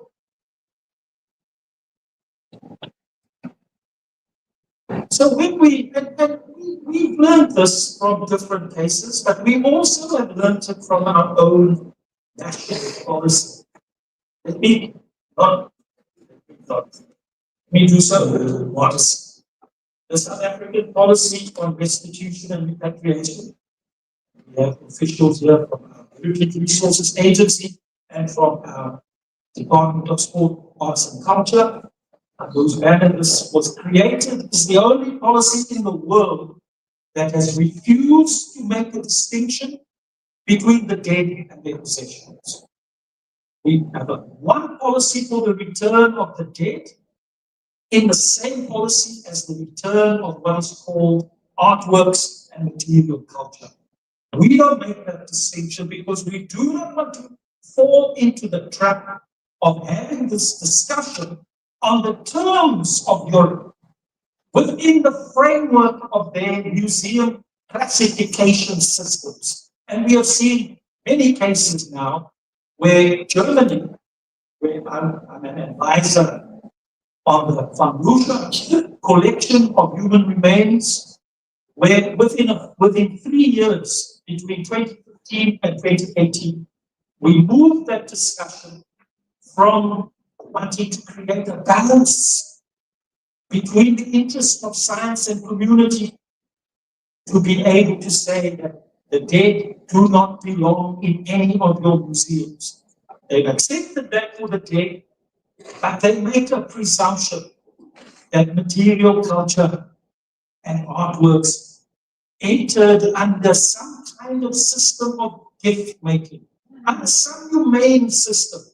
And we've been able to demonstrate, and Atlas of Absence project has been able to demonstrate, and all the provenance research projects that show that what they call objects entered museums through being donated by soldiers. First I kill, then I take, or do I take and then I kill? That we do not make those distinctions. So we have demonstrated the violence under which artworks and material culture were acquired. And in the case of the collections of Czekanowski, the Polish anthropologist who collected for Berlin, we've been able to show that as he collected the dead, 1,000 skulls from Rwanda, he also made sound recordings. He also collected artworks, and a question arises: what belongs to the dead? How do they come to belong to the dead? And the argument that we have made in our ongoing, broken, episodic discussions with Austria has been that everything that traveled with the dead on the ox wagons and on the ships and the trains also belonged to the dead. So we must be careful of making those distinctions and presuming, as social anthropology does, that you have a history of a humane system of gift making and that we have a history of being entangled with each other. I even found in Brazil, our colleagues here have been forced to translate that word entangled. We are entangled with each other. And let me tell you, that is a neo-colonial framework that reproduces the colonialism and that does not appreciate and recognize the violence. So repatriation focuses on logistics. It focuses on legal matters. You know, the French say we have to pass a law. The British say we don't have, the law prevents us. Well, you can change the law. That's not an obstacle. It refers to matters of diplomacy. We have diplomats in this room, and we have some of the most skilled diplomats who've been working on these matters. There are questions of logistics. Is it an aeroplane? Is it a ship? Is it a box? Is it a coffin? These are transport dynamics. That is what repatriation means. Restitution, however, is a project of social restoration that we have to understand and that we have to be prepared to undertake. So, yes, we must support our colleagues. We have to be working in Europe. We have to be working with our colleagues who are opening questions about their institutions and their histories of collecting, who are dealing with violence that they have inherited. But we have to be really careful, as I've said right from the beginning, that we must not fall into the trap of thinking about returns on the basis that people wants. Because when the Lucian collection decided to return the 1,000 skulls collected by Tchaikovsky to Rwanda, they did not think automatically that they also need to return everything else that Tchaikovsky collected, because they work with that presumption of humaneness and ethics. They do not do restitution or repatriation collector by collector, but they do so in collection divisions. And let me tell you, the German museum disciplinary system is highly peculiar. As you have heard before, you are dealing with a 19th century system that did not have to confront African freedom movements as other colonizers had to, and where the terms of our disciplines have changed. The discipline that I'm trained in, the non-canonical sub-discipline of African history, does not exist in Germany. It only came into existence with anti-colonial struggles. It is emerging and manifesting itself in Brazil, because Brazil wants to rediscover its relationship with the African continent. There are very particular reasons why these disciplinary forms emerge, and how these disciplines have to be disturbed, and how they have to be reconfigured. So, finally, as we think about what the implications of restitution, how you do so through a methodology, how you build a methodology of creating in-between spaces, of de-accessioning what you are going to be returning, of taking them out of the governance of the museum, of involving diasporic communities in the management of these processes until such time as the descendants communities are able to be present. We do not talk about objects any longer. Yes, if a question has arisen in Germany, we can call them subjects because we have to recognize their agency, but we can go even further than that. We have to recognize that belongings underwent a process of objectification in the museum. The concept of object or artifact is a concept of museum governmentality. And when you do returns, you don't return objects. We do not receive objects. We do not demand objects. We demand belongings. And there is no template here. There's no guarantee that the belonging will go into an African museum. There's no guarantee. You're talking about direct returns to community. And when we are talking about the dead, we don't refer to them as human remains, which is another objectifying concept of human biology and museum governance. Let us think of what the terms are that we should use. So far, we've been talking about our ancestors, because we want to create a relationship between the living and the dead.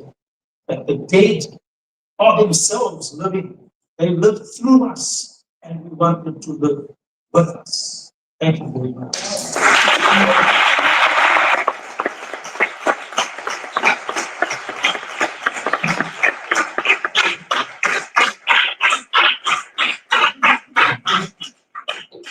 Thank you very much, Professor Siraj.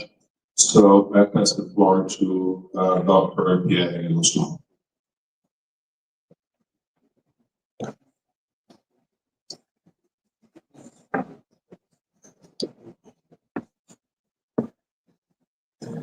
I'm the one who has to follow this.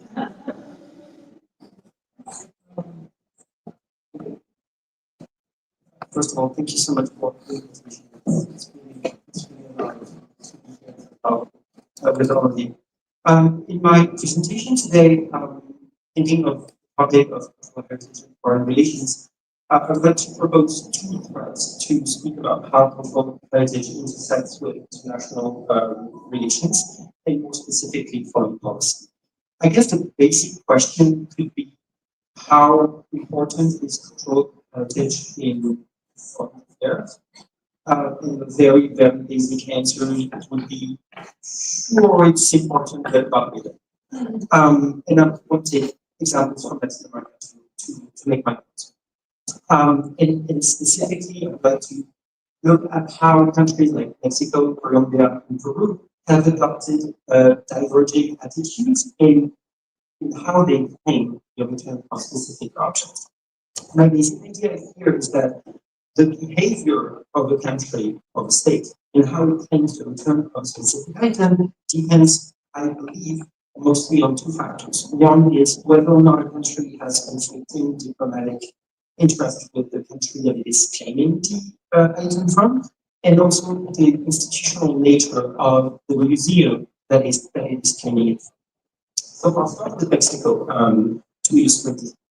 So in the mid-1980s, Mexico was able to obtain a return of a collection of murals from the archaeological site of Teotihuacan, which had probably been made in the mid-1960s, illegally exported to the US, and then donated to the Museum of Fine Arts of San Francisco. So we're not talking here about a colonial context. Still, we're talking about events that happened before the adoption of the UNESCO Convention, before the bilateral treaty between the US and Mexico on restitutions.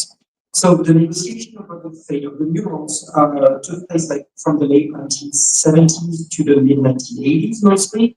And they took place as Mexico had somehow lost a special relationship that it used to have with the US in the immediate World War II context. So at that time, Mexico was really trying to diversify its international relations, maintain a position against interventionism in general, support progressive regimes in Central America, and continue dialoguing with regimes like Castro's Cuba. So doing all of this without alienating, of course, its northern neighbor. Now, adding to this context, I believe to understand what happened with the murals is the administrative nature of the negotiators on both sides. I think because the US federal authorities have never had a strong interest in cultural policy in general, the museum and the city of San Francisco were left largely on their own to negotiate with the Mexican side. And on the other side, the Minister of Foreign Affairs did not really have to intervene strongly. It was there facilitating the dialogue, but it's really the National Institute of Anthropology and History of Mexico that was leading the negotiation.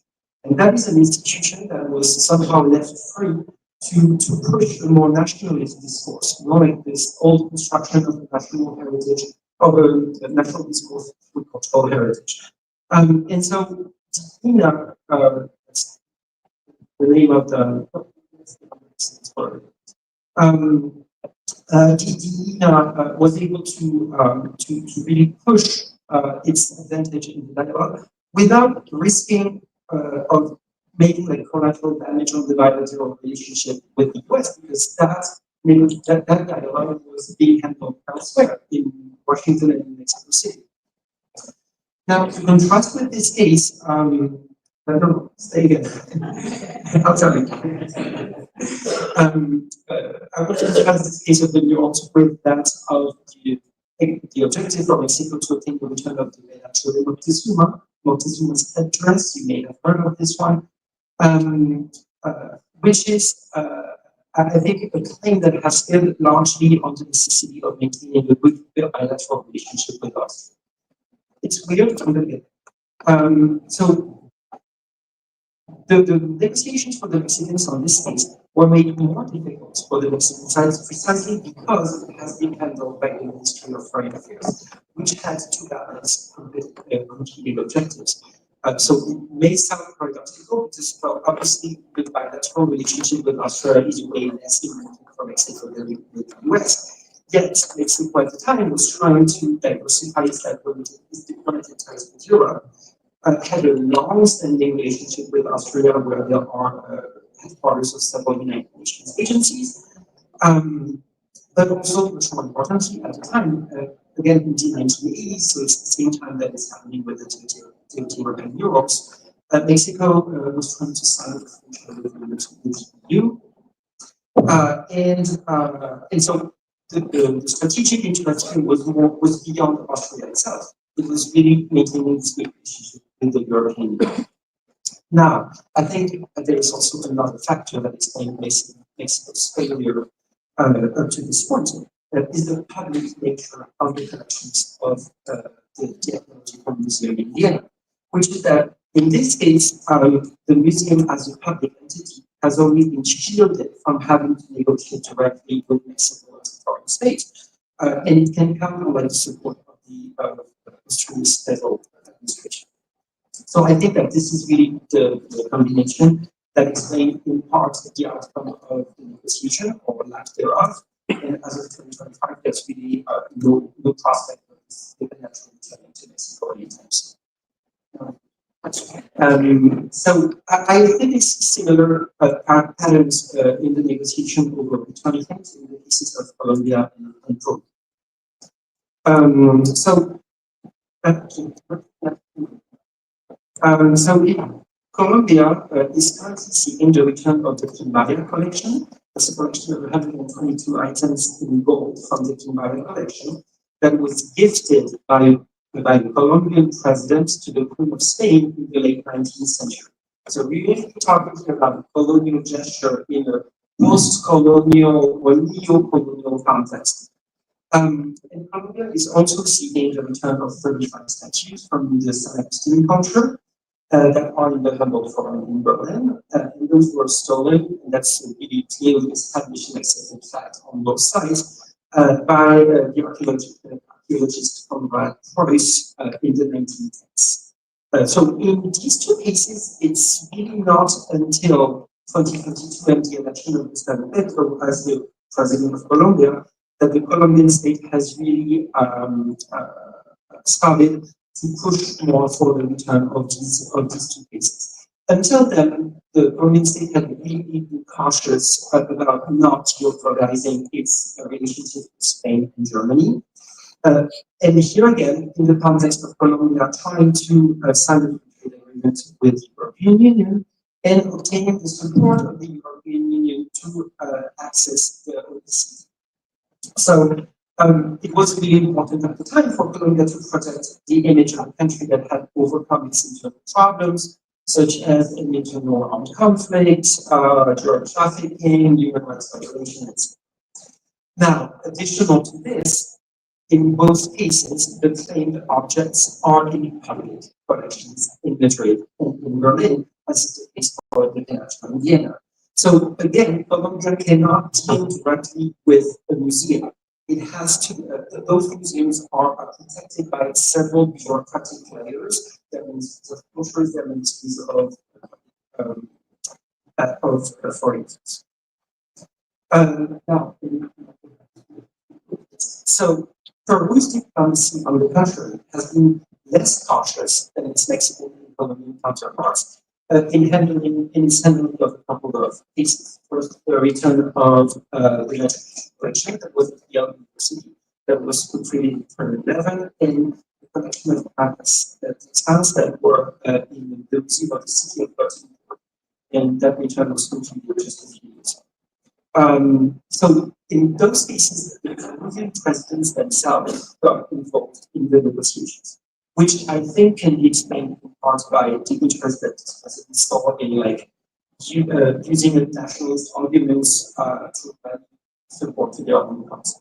And Peru could also be impressive with the university because once again, the US federal government never got involved in the negotiations and never really showed support for the university. So this was really the case of, again, states negotiating with private entities. And in the case of the relationship with Sweden, I think the stakes were lower for Peru's diplomacy because Sweden is not a priority for Peru. And also, probably Peru was able to push it more because the attitude of the museum and the city of Gothenburg, which recognized early on in the negotiation that the textiles had been stolen, kind of open the door to probably pushing it more, and then it's really a question of technical matters that delay the conversation for. And here again, the Swedish government also did a lot to support the museum in this. So I think these were the examples of the role that cultural heritage claims trade in its foreign relationship. And so again, both the nature of the bilateral relationship and the type of museum, like basically private versus public, determines how aggressive the country is likely to in the investigation over the term. Now, in the last few minutes that I have for this presentation, I would like to displace the focus, and instead of focusing on how cultural heritage in terms of impact on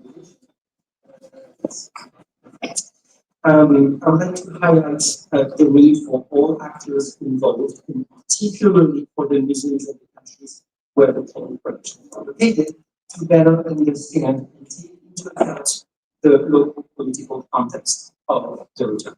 So I think that it is crucial to dispel the notion of a one-dimensional state actors. So, for example, we'll say that, oh, Brazil, Colombia is requesting the return of the concept. I guess in the legal sense that may be true because the state is the one that has to submit the request. However, I think that using the name of the country often gives the return a rather abstract dimension and obscures the role of many agents at the local and national level. And I think this is problematic because it creates misunderstandings that can complicate or maybe even halt the process. And I want to put in one of these strategies here. And I'm going to speak a little bit of my colleagues who know more, and I'll take the warning very seriously. We should probably won't talk about the field that we know better, but I'll try to just make this point. So in 2021, when several museums from Germany, the Netherlands, and the US announced their willingness to return funds in their collection following years of negotiations with funding. After that, the return process was actually delayed and almost came to a complete standstill in 2023 because the museums faced an internal political situation in Nigeria that they had not seen happen. And that made question the final destination of the works that the items that they were about to return.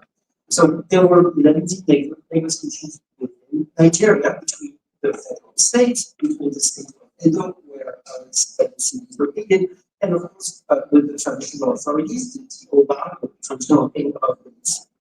And so I think the Europeans particularly saw, it was really a surprise for them when the federal authorities announced that the bronzes were actually property of the Oba. And then it was up to him to basically decide their fate.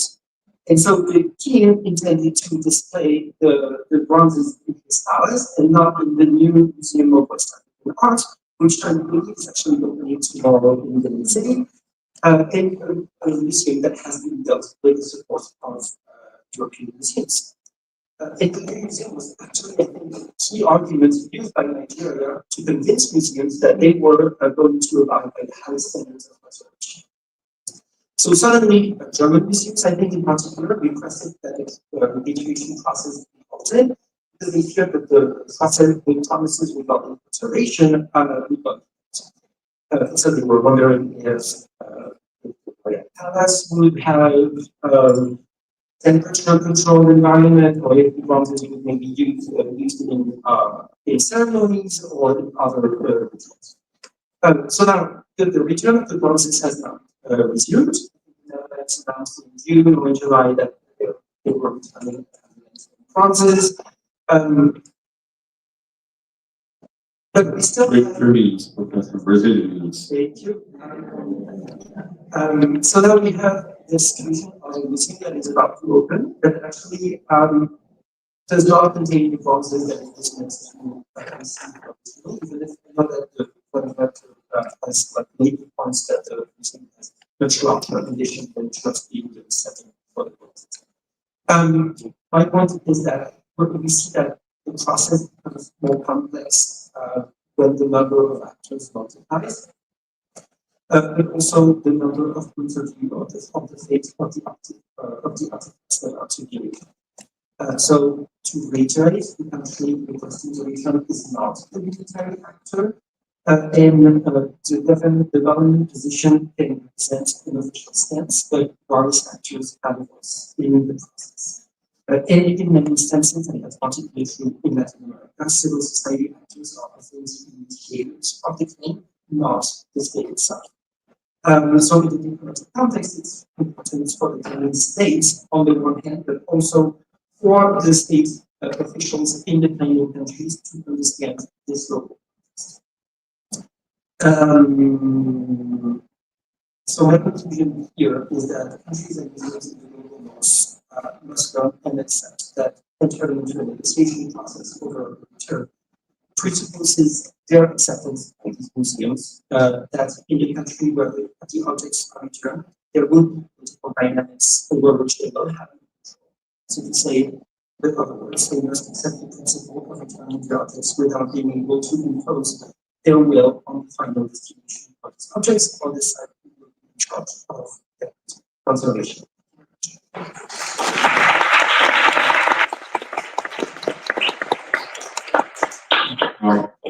We have Secretary Tatiana Teixeira, is Secretary with current head of the Division of Multilateral Cultural Affairs at the Brazilian Ministry of Foreign Affairs.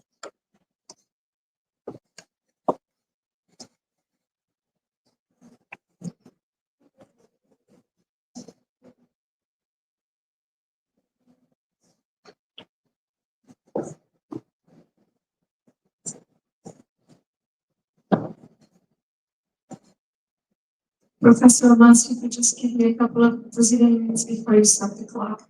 Just to say that, just to thank once again all the speakers who have come. I have learned so much in the past few hours. And just to assure you that all of your inputs and all of your research is very much going to be included and thought on and processed as we are on the other side of all this, on the foreign policy side. So when we are tabling and conducting the negotiations in the process, either bilateral or multilateral. So thank you for all of this. All of that we learned. Now it's the most boring part, like the bureaucratic part, what the foreign ministry is doing and how we act. But I had a presentation. I think there was a problem with it, but anyway, it was just to position it. It was more pictures and a few words. So I'll just move on. I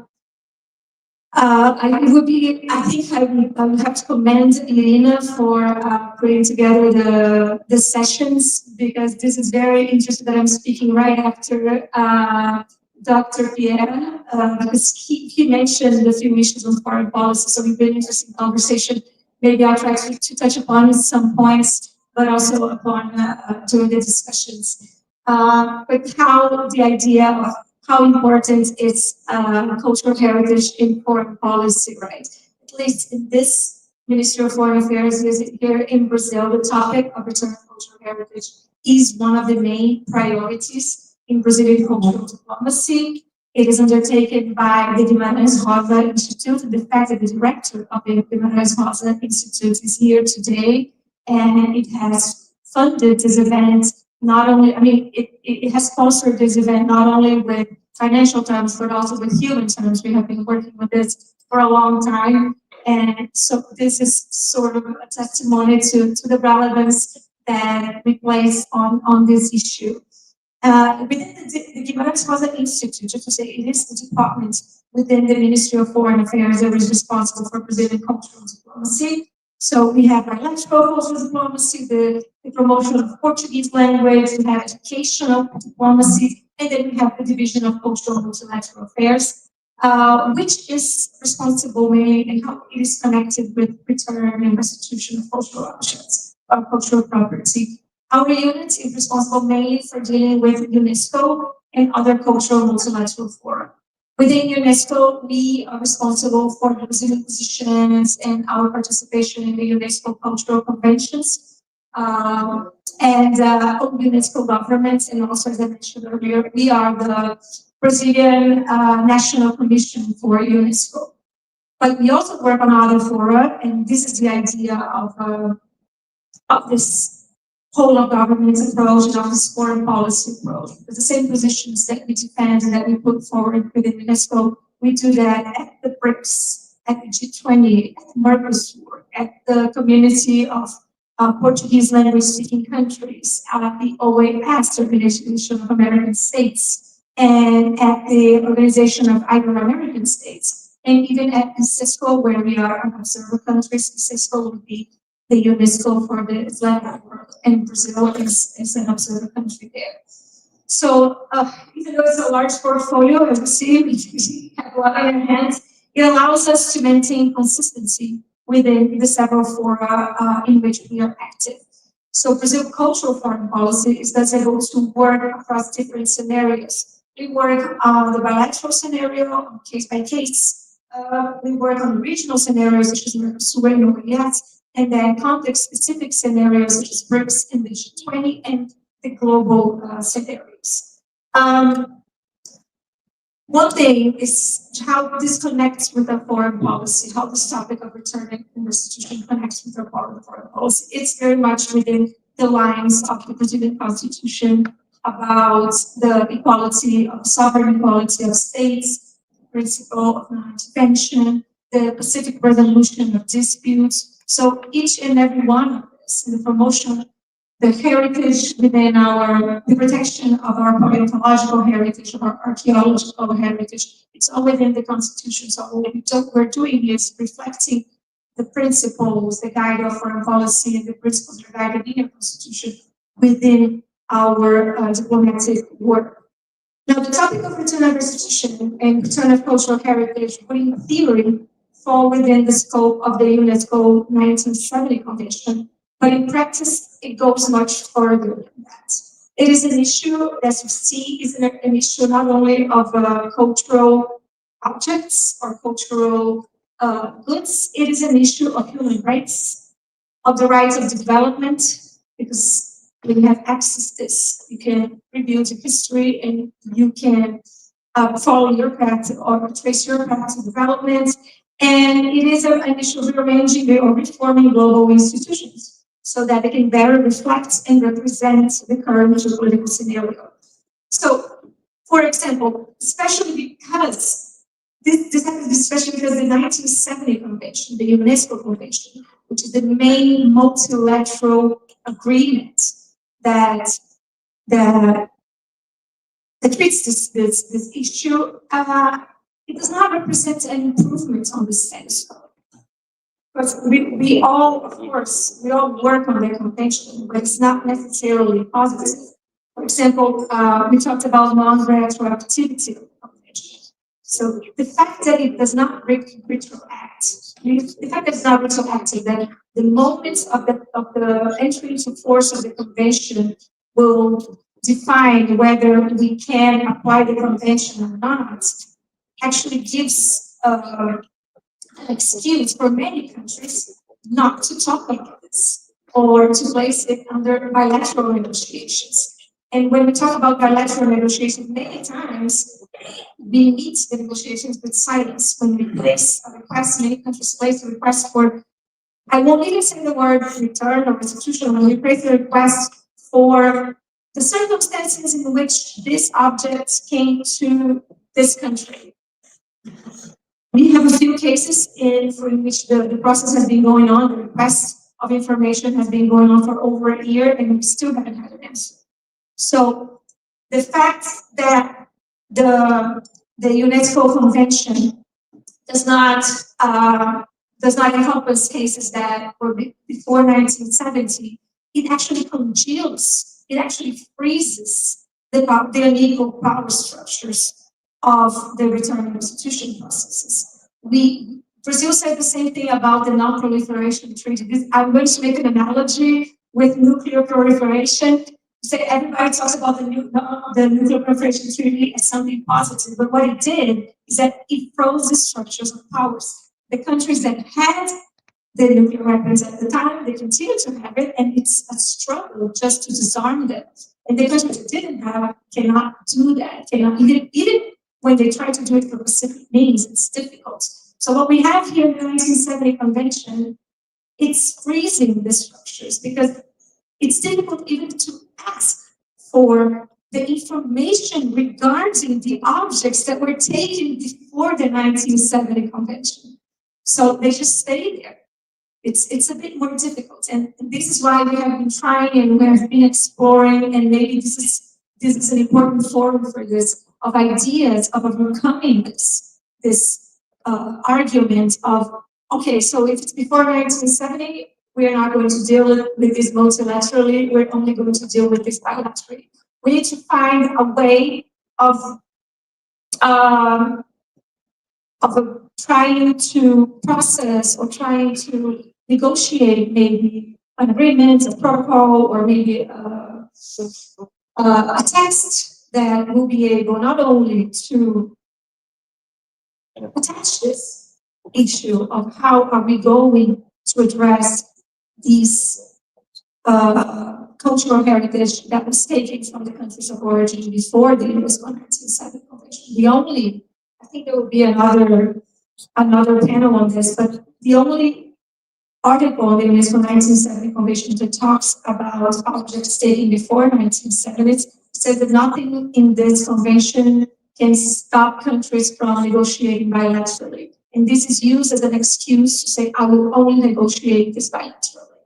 But bilaterally, it's difficult for smaller countries, for developing countries, for countries that don't have the means to put forward their positions. So having this process within the BRICS actually gives us sort of not only momentum, but it makes the plea stronger among these countries. I also like that Professor Siraj mentioned the conceptual distinctions in which word do we use when we address return and restitution of cultural heritage. Because words have meanings and words have a sense. When you talk about restitution, you're talking about a wrong, a crime. And when some countries refuse to talk about business crimes or talk about business restitution, they say it was not a crime back then. So you're just going to talk about returns. But why is the seminar then named the International Seminar of Return of Cultural Heritage? Because we wanted no doubt of what we are addressing here. We are addressing here the objects, the remains, and the cultural heritage that left these countries before the 1970 Convention. So this is what we're talking about, return. Even though return has a more neutral meaning, it takes away the violence, it takes away the process, the equal process that led to the removal of this heritage. But we want there to be no doubts that this is what we are looking for here. We're looking for means to go along and to move forward on these cultural heritage specific.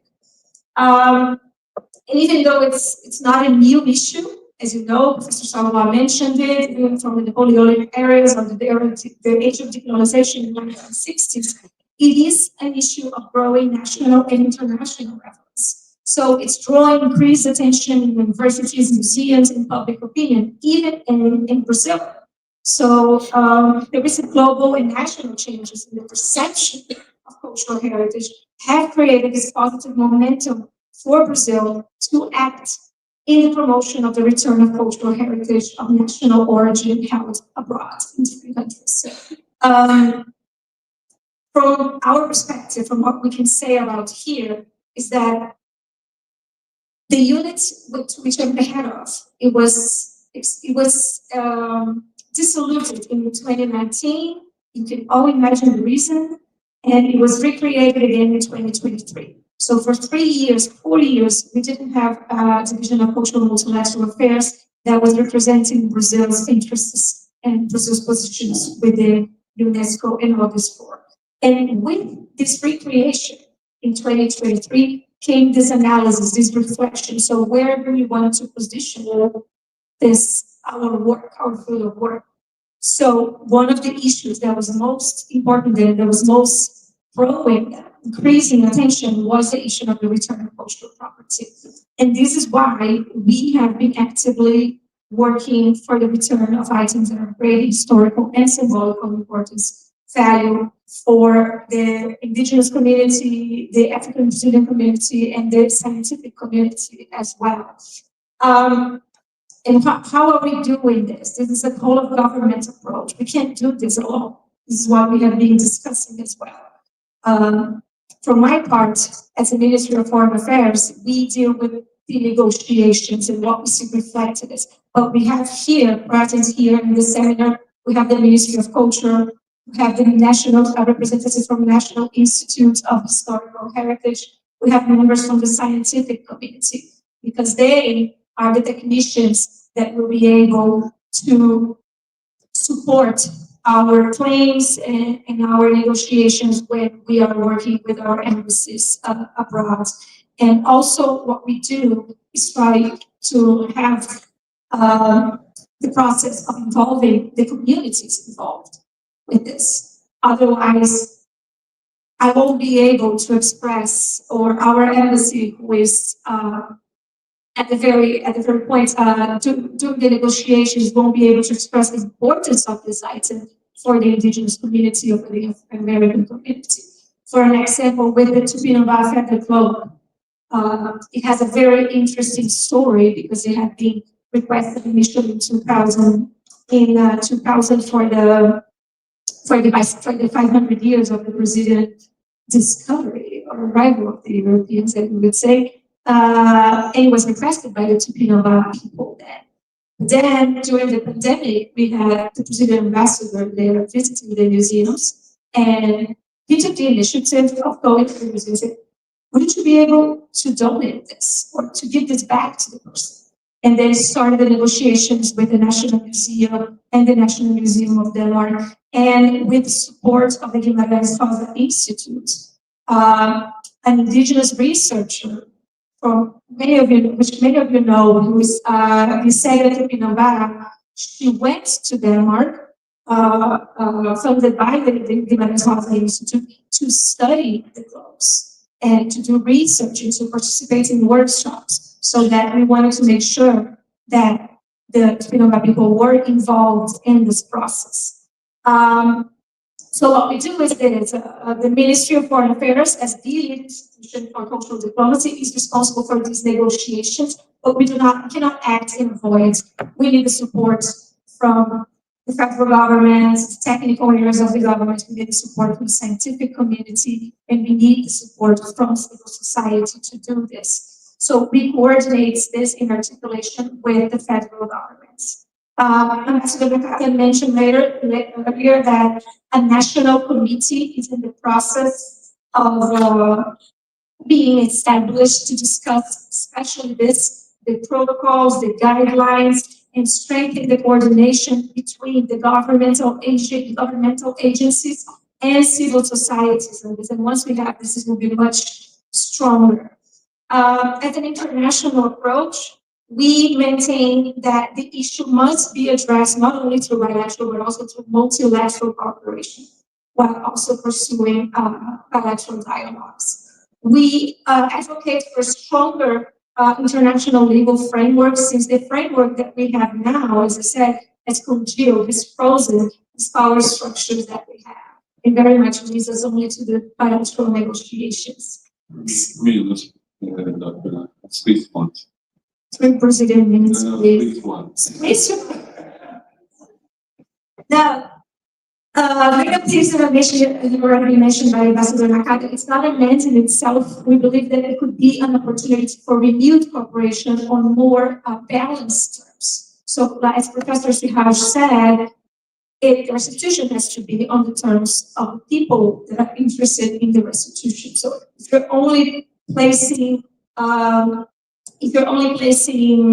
these conditions for restitution, you're not being heard, you're just reproducing this situation. And in some cases, as the Brazilian fossils, and we have here the director of the Paleontological Museum who has been working very closely with us on this. We have actually been sort of successful in some cases proposing scientific cooperation agreements in the field of paleontology, especially because we want the science and the knowledge produced to be produced with the support and the participation and with the access from the Brazilian institutions. The guiding principles that sort of inform our work are diplomatic solutions, judicial action as a last resort, but we also work closely with the federal prosecutors in Brazil. So if we're not successful, they are ready to act in several different forums. Continuous and transparent dialogue between the executive branch, society, and the academic community, and return and restitution viewed not as litigation, but as a path to cooperation.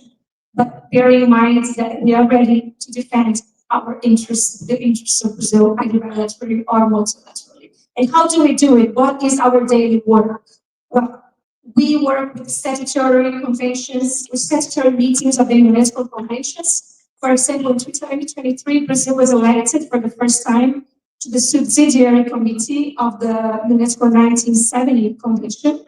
But you know that this is a convention that is more geared towards combating illicit trafficking and provenance research than dealing with the objects that are not falling within the scope of the convention. So Brazil also decided in 2024 to present its candidacy for the Intergovernmental Committee for the Promotion of the Return of Cultural Property to these countries of origin or its restitution in case of illicit appropriation. It's called ICP-RCP. It's a committee within UNESCO that it's geared toward mediating and helping cases that are not within the scope of the convention. The elections are to be held today in Samarkand, so hopefully we will be elected. We're almost sure. I hope to have good news for you tomorrow. We work with interministerial coordination with the Ministry of Culture, our customs unit, and the federal police, and we also work with bilateral negotiations. Just a few 1 minute, Professor. Just a few success stories and then some ongoing cases. We've already mentioned the Ubirajara de Batos, which was removed in 1995 and returned to Brazil after this joint scientific and diplomatic work. It was very strong pressure from the scientific community, and that pressure actually strengthened our case with the German government. So it actually enabled us to say that we are not acting here only on behalf of our governments. There is an entire scientific community that is asking for this, and we need an answer for this. The same thing for the Tupinambá feather cloak. It was returned after negotiations between the Brazilian embassy in Copenhagen, the Ministry of Indigenous People, and the Tupinambá representatives, and will be a centerpiece for the National Museum of Rio de Janeiro, which is being reconstructed. We actually work on the other side. Guatemala asked for the return of 4 archaeological articles that were held at the Museum of Archaeology and Ethnology here at the University of São Paulo. They had belonged to a private collector, and after they were given to them, it was within their responsibility. And during the visit of the foreign minister of Guatemala with our foreign minister, we announced that we would be giving back those 4 archaeological objects. So it goes both ways. We're not only requesting, we're having this open actions for us, restitution where it's not actually yours, but has been taken to our country. We deal also with fighting illicit trafficking. There were 998 fossils that were found in a container headed to France a few years ago, and after working with those authorities, they were restituted in 2023. And as our colleague mentioned earlier, the ethnological indigenous collection from France, we discuss this later as well. Ongoing negotiations, we have negotiations with Germany for the restitution of a very important dinosaur, which is called the Irritator Chalengeri. The story of this name is fantastic. If you have some time, please try. The story of his name symbolizes that he was taken from Brazil illegally. So, and still it's difficult. Yes, they were irritated when they found out, the researchers were irritated when they found out that it was not what they expected. With Poland, for example, there was a fossil that had been requested for over 10 years. And after it went to the diplomatic work, the thing is, we politicize the issue. So once it goes to the Ministry of Foreign Affairs, every bilateral negotiations, every bilateral encounter, every meeting will have a talking point of this. I mean, we will be able to insist on this. And it came to a point where the Polish government said, this is our only negative issue with Brazil, and we want this to end. So we want to give this back. After 6 years of insisting that they had the fossil there legally and there was no basis for restitution. So there are some times when this political position works, it is political will in the end. And one of the most emblematic cases is now with the Peabody Museum of Harvard University. There are two remains of enslaved people from the 19th century that were taken to Harvard University for racist theories research. And now they are coming back to Brazil. Harvard has already agreed to repatriate them, so they'll be coming here soon. And one of them was probably most likely, we need this back to do the research. He was one of the leaders of the Revolta dos Malês, the Malays revolt, who's turning 109 years old this year in Brazil. So it's a very historic also issue. And he will go to the Islamic community of the state of Bahia, where he was taken from, and they will, what they wish to do with his remains is that they wish to give them a proper Islamic funeral, which for 200 years they haven't been able to. Some challenges and perspectives. So what we think is that the success of this process depends on domestic coordination between the Brazilian agencies, and we are working on it very strongly. It's a process, but we're doing it.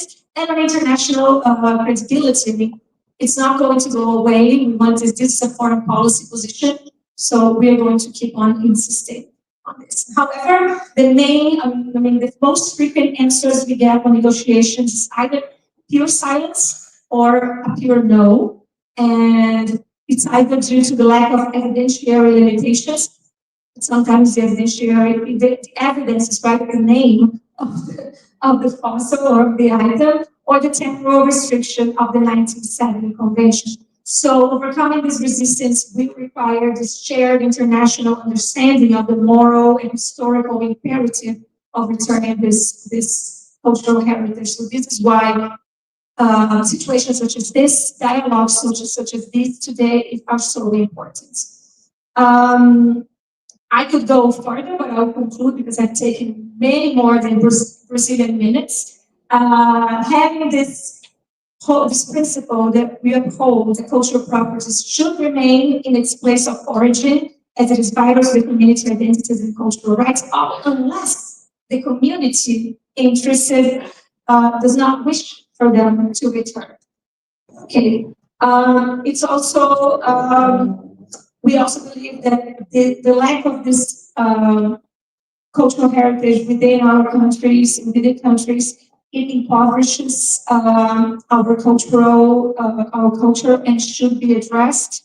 And we will continue to act multilaterally through UNESCO and the forums. We need to continue to push this with the support of South Africa, who was a very strong partner at the G20, and India as well, who placed this at the top of their G20 presidency, and bilaterally in coordination with the federal agencies of the office and of the Attorney General and with the civil society. And we need to going to be prepared for the increasing number of return and restitutions cases that are going to be coming to us in the following year. And the director of the Guimarães Rosa Institute has even started reflecting on the possible creation of a unit within the Ministry of Foreign Affairs responsible for specific this. Since they are increasing, we have more than 20 cases ongoing right now. So maybe in the future, having one unit in charge of all this policy would be positive. So this is where we started, where we are, and where we want to go. Apologies for taking longer. Thank you.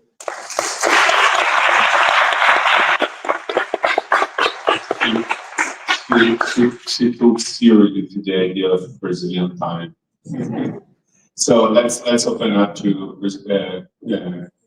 question and answers. So I guess we have 2 minutes. So 20 minutes. So let's collect 3 questions and then pass the floor to the speakers. So who wants to make the question, please go to the market and present yourself. Some question?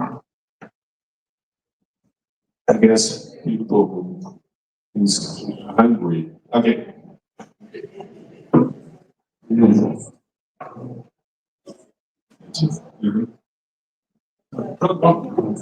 Come to the market, please.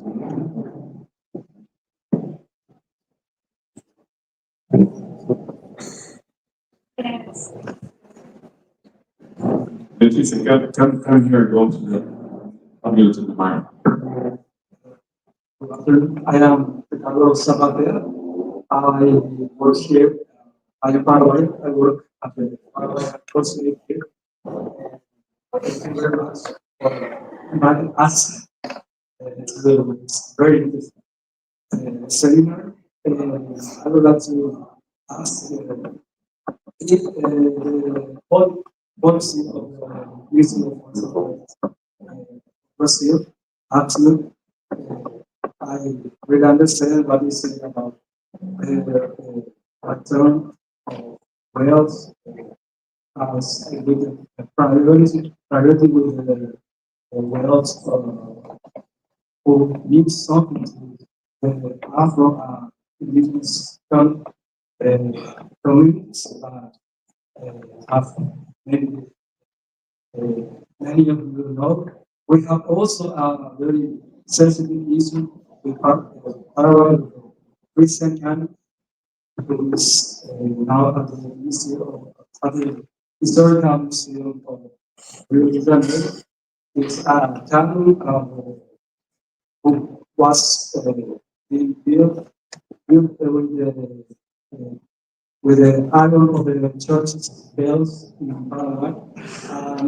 Even our president mentioned that we would like to get it back. Just one day, I think 3 days ago, I read something in a Brazilian journal. They wrote very interesting material about the issue. But when you see the commentary of the people, it was very disappointing ones. For example, they say they should, if they want it back, they can come to get it. With our army will be waiting for things like that. I see it made to do with the issue of nationalism in both countries, in Brazil, probably.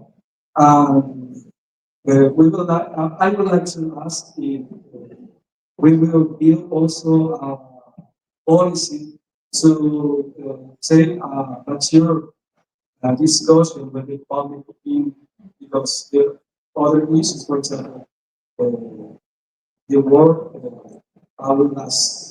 we like to call the war against it's a very sensitive dark period of our history, but we have many other years of peaceful relationships between both countries, and maybe we will we can have another approach of the issue. For example, there's other for example, the battleships overseas remains in the Paraguay and the Paraná River. That will us relax us in the important. Next question, please.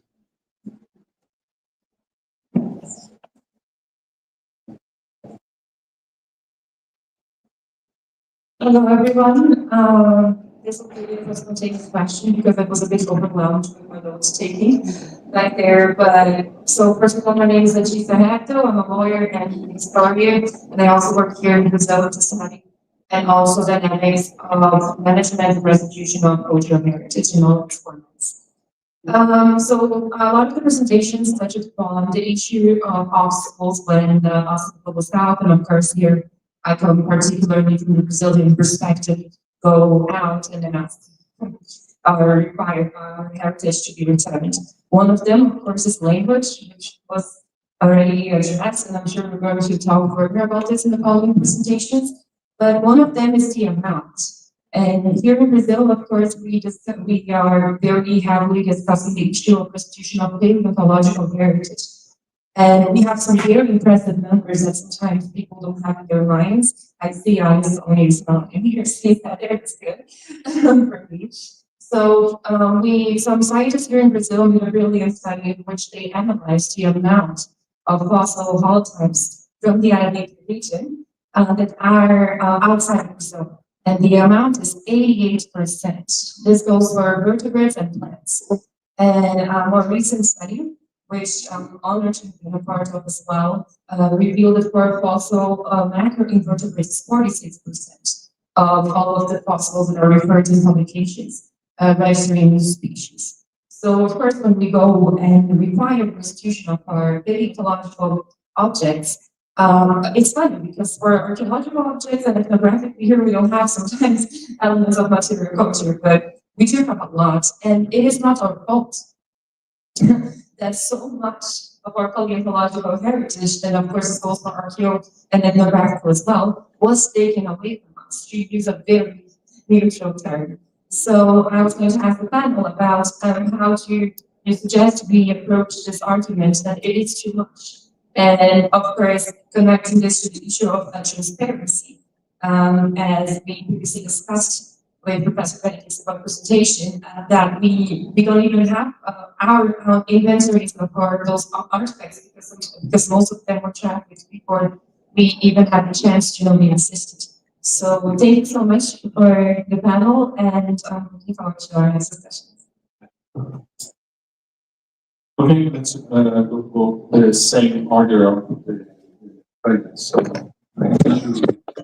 final remarks.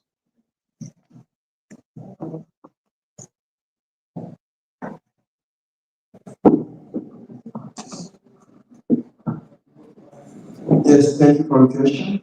I think the first step to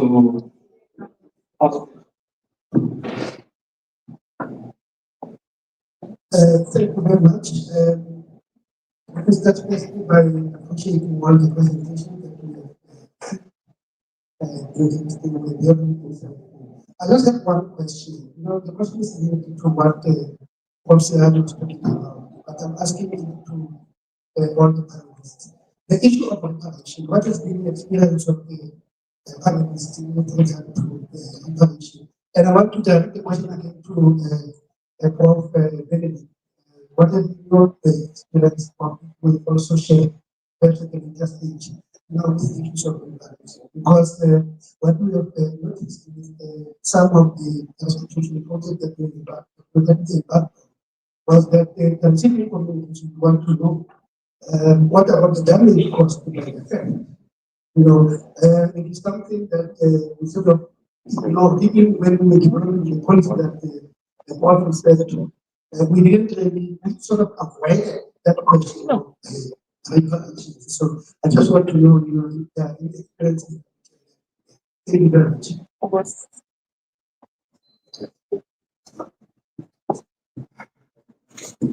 Okay, what I think it's first is to speak about restitution is to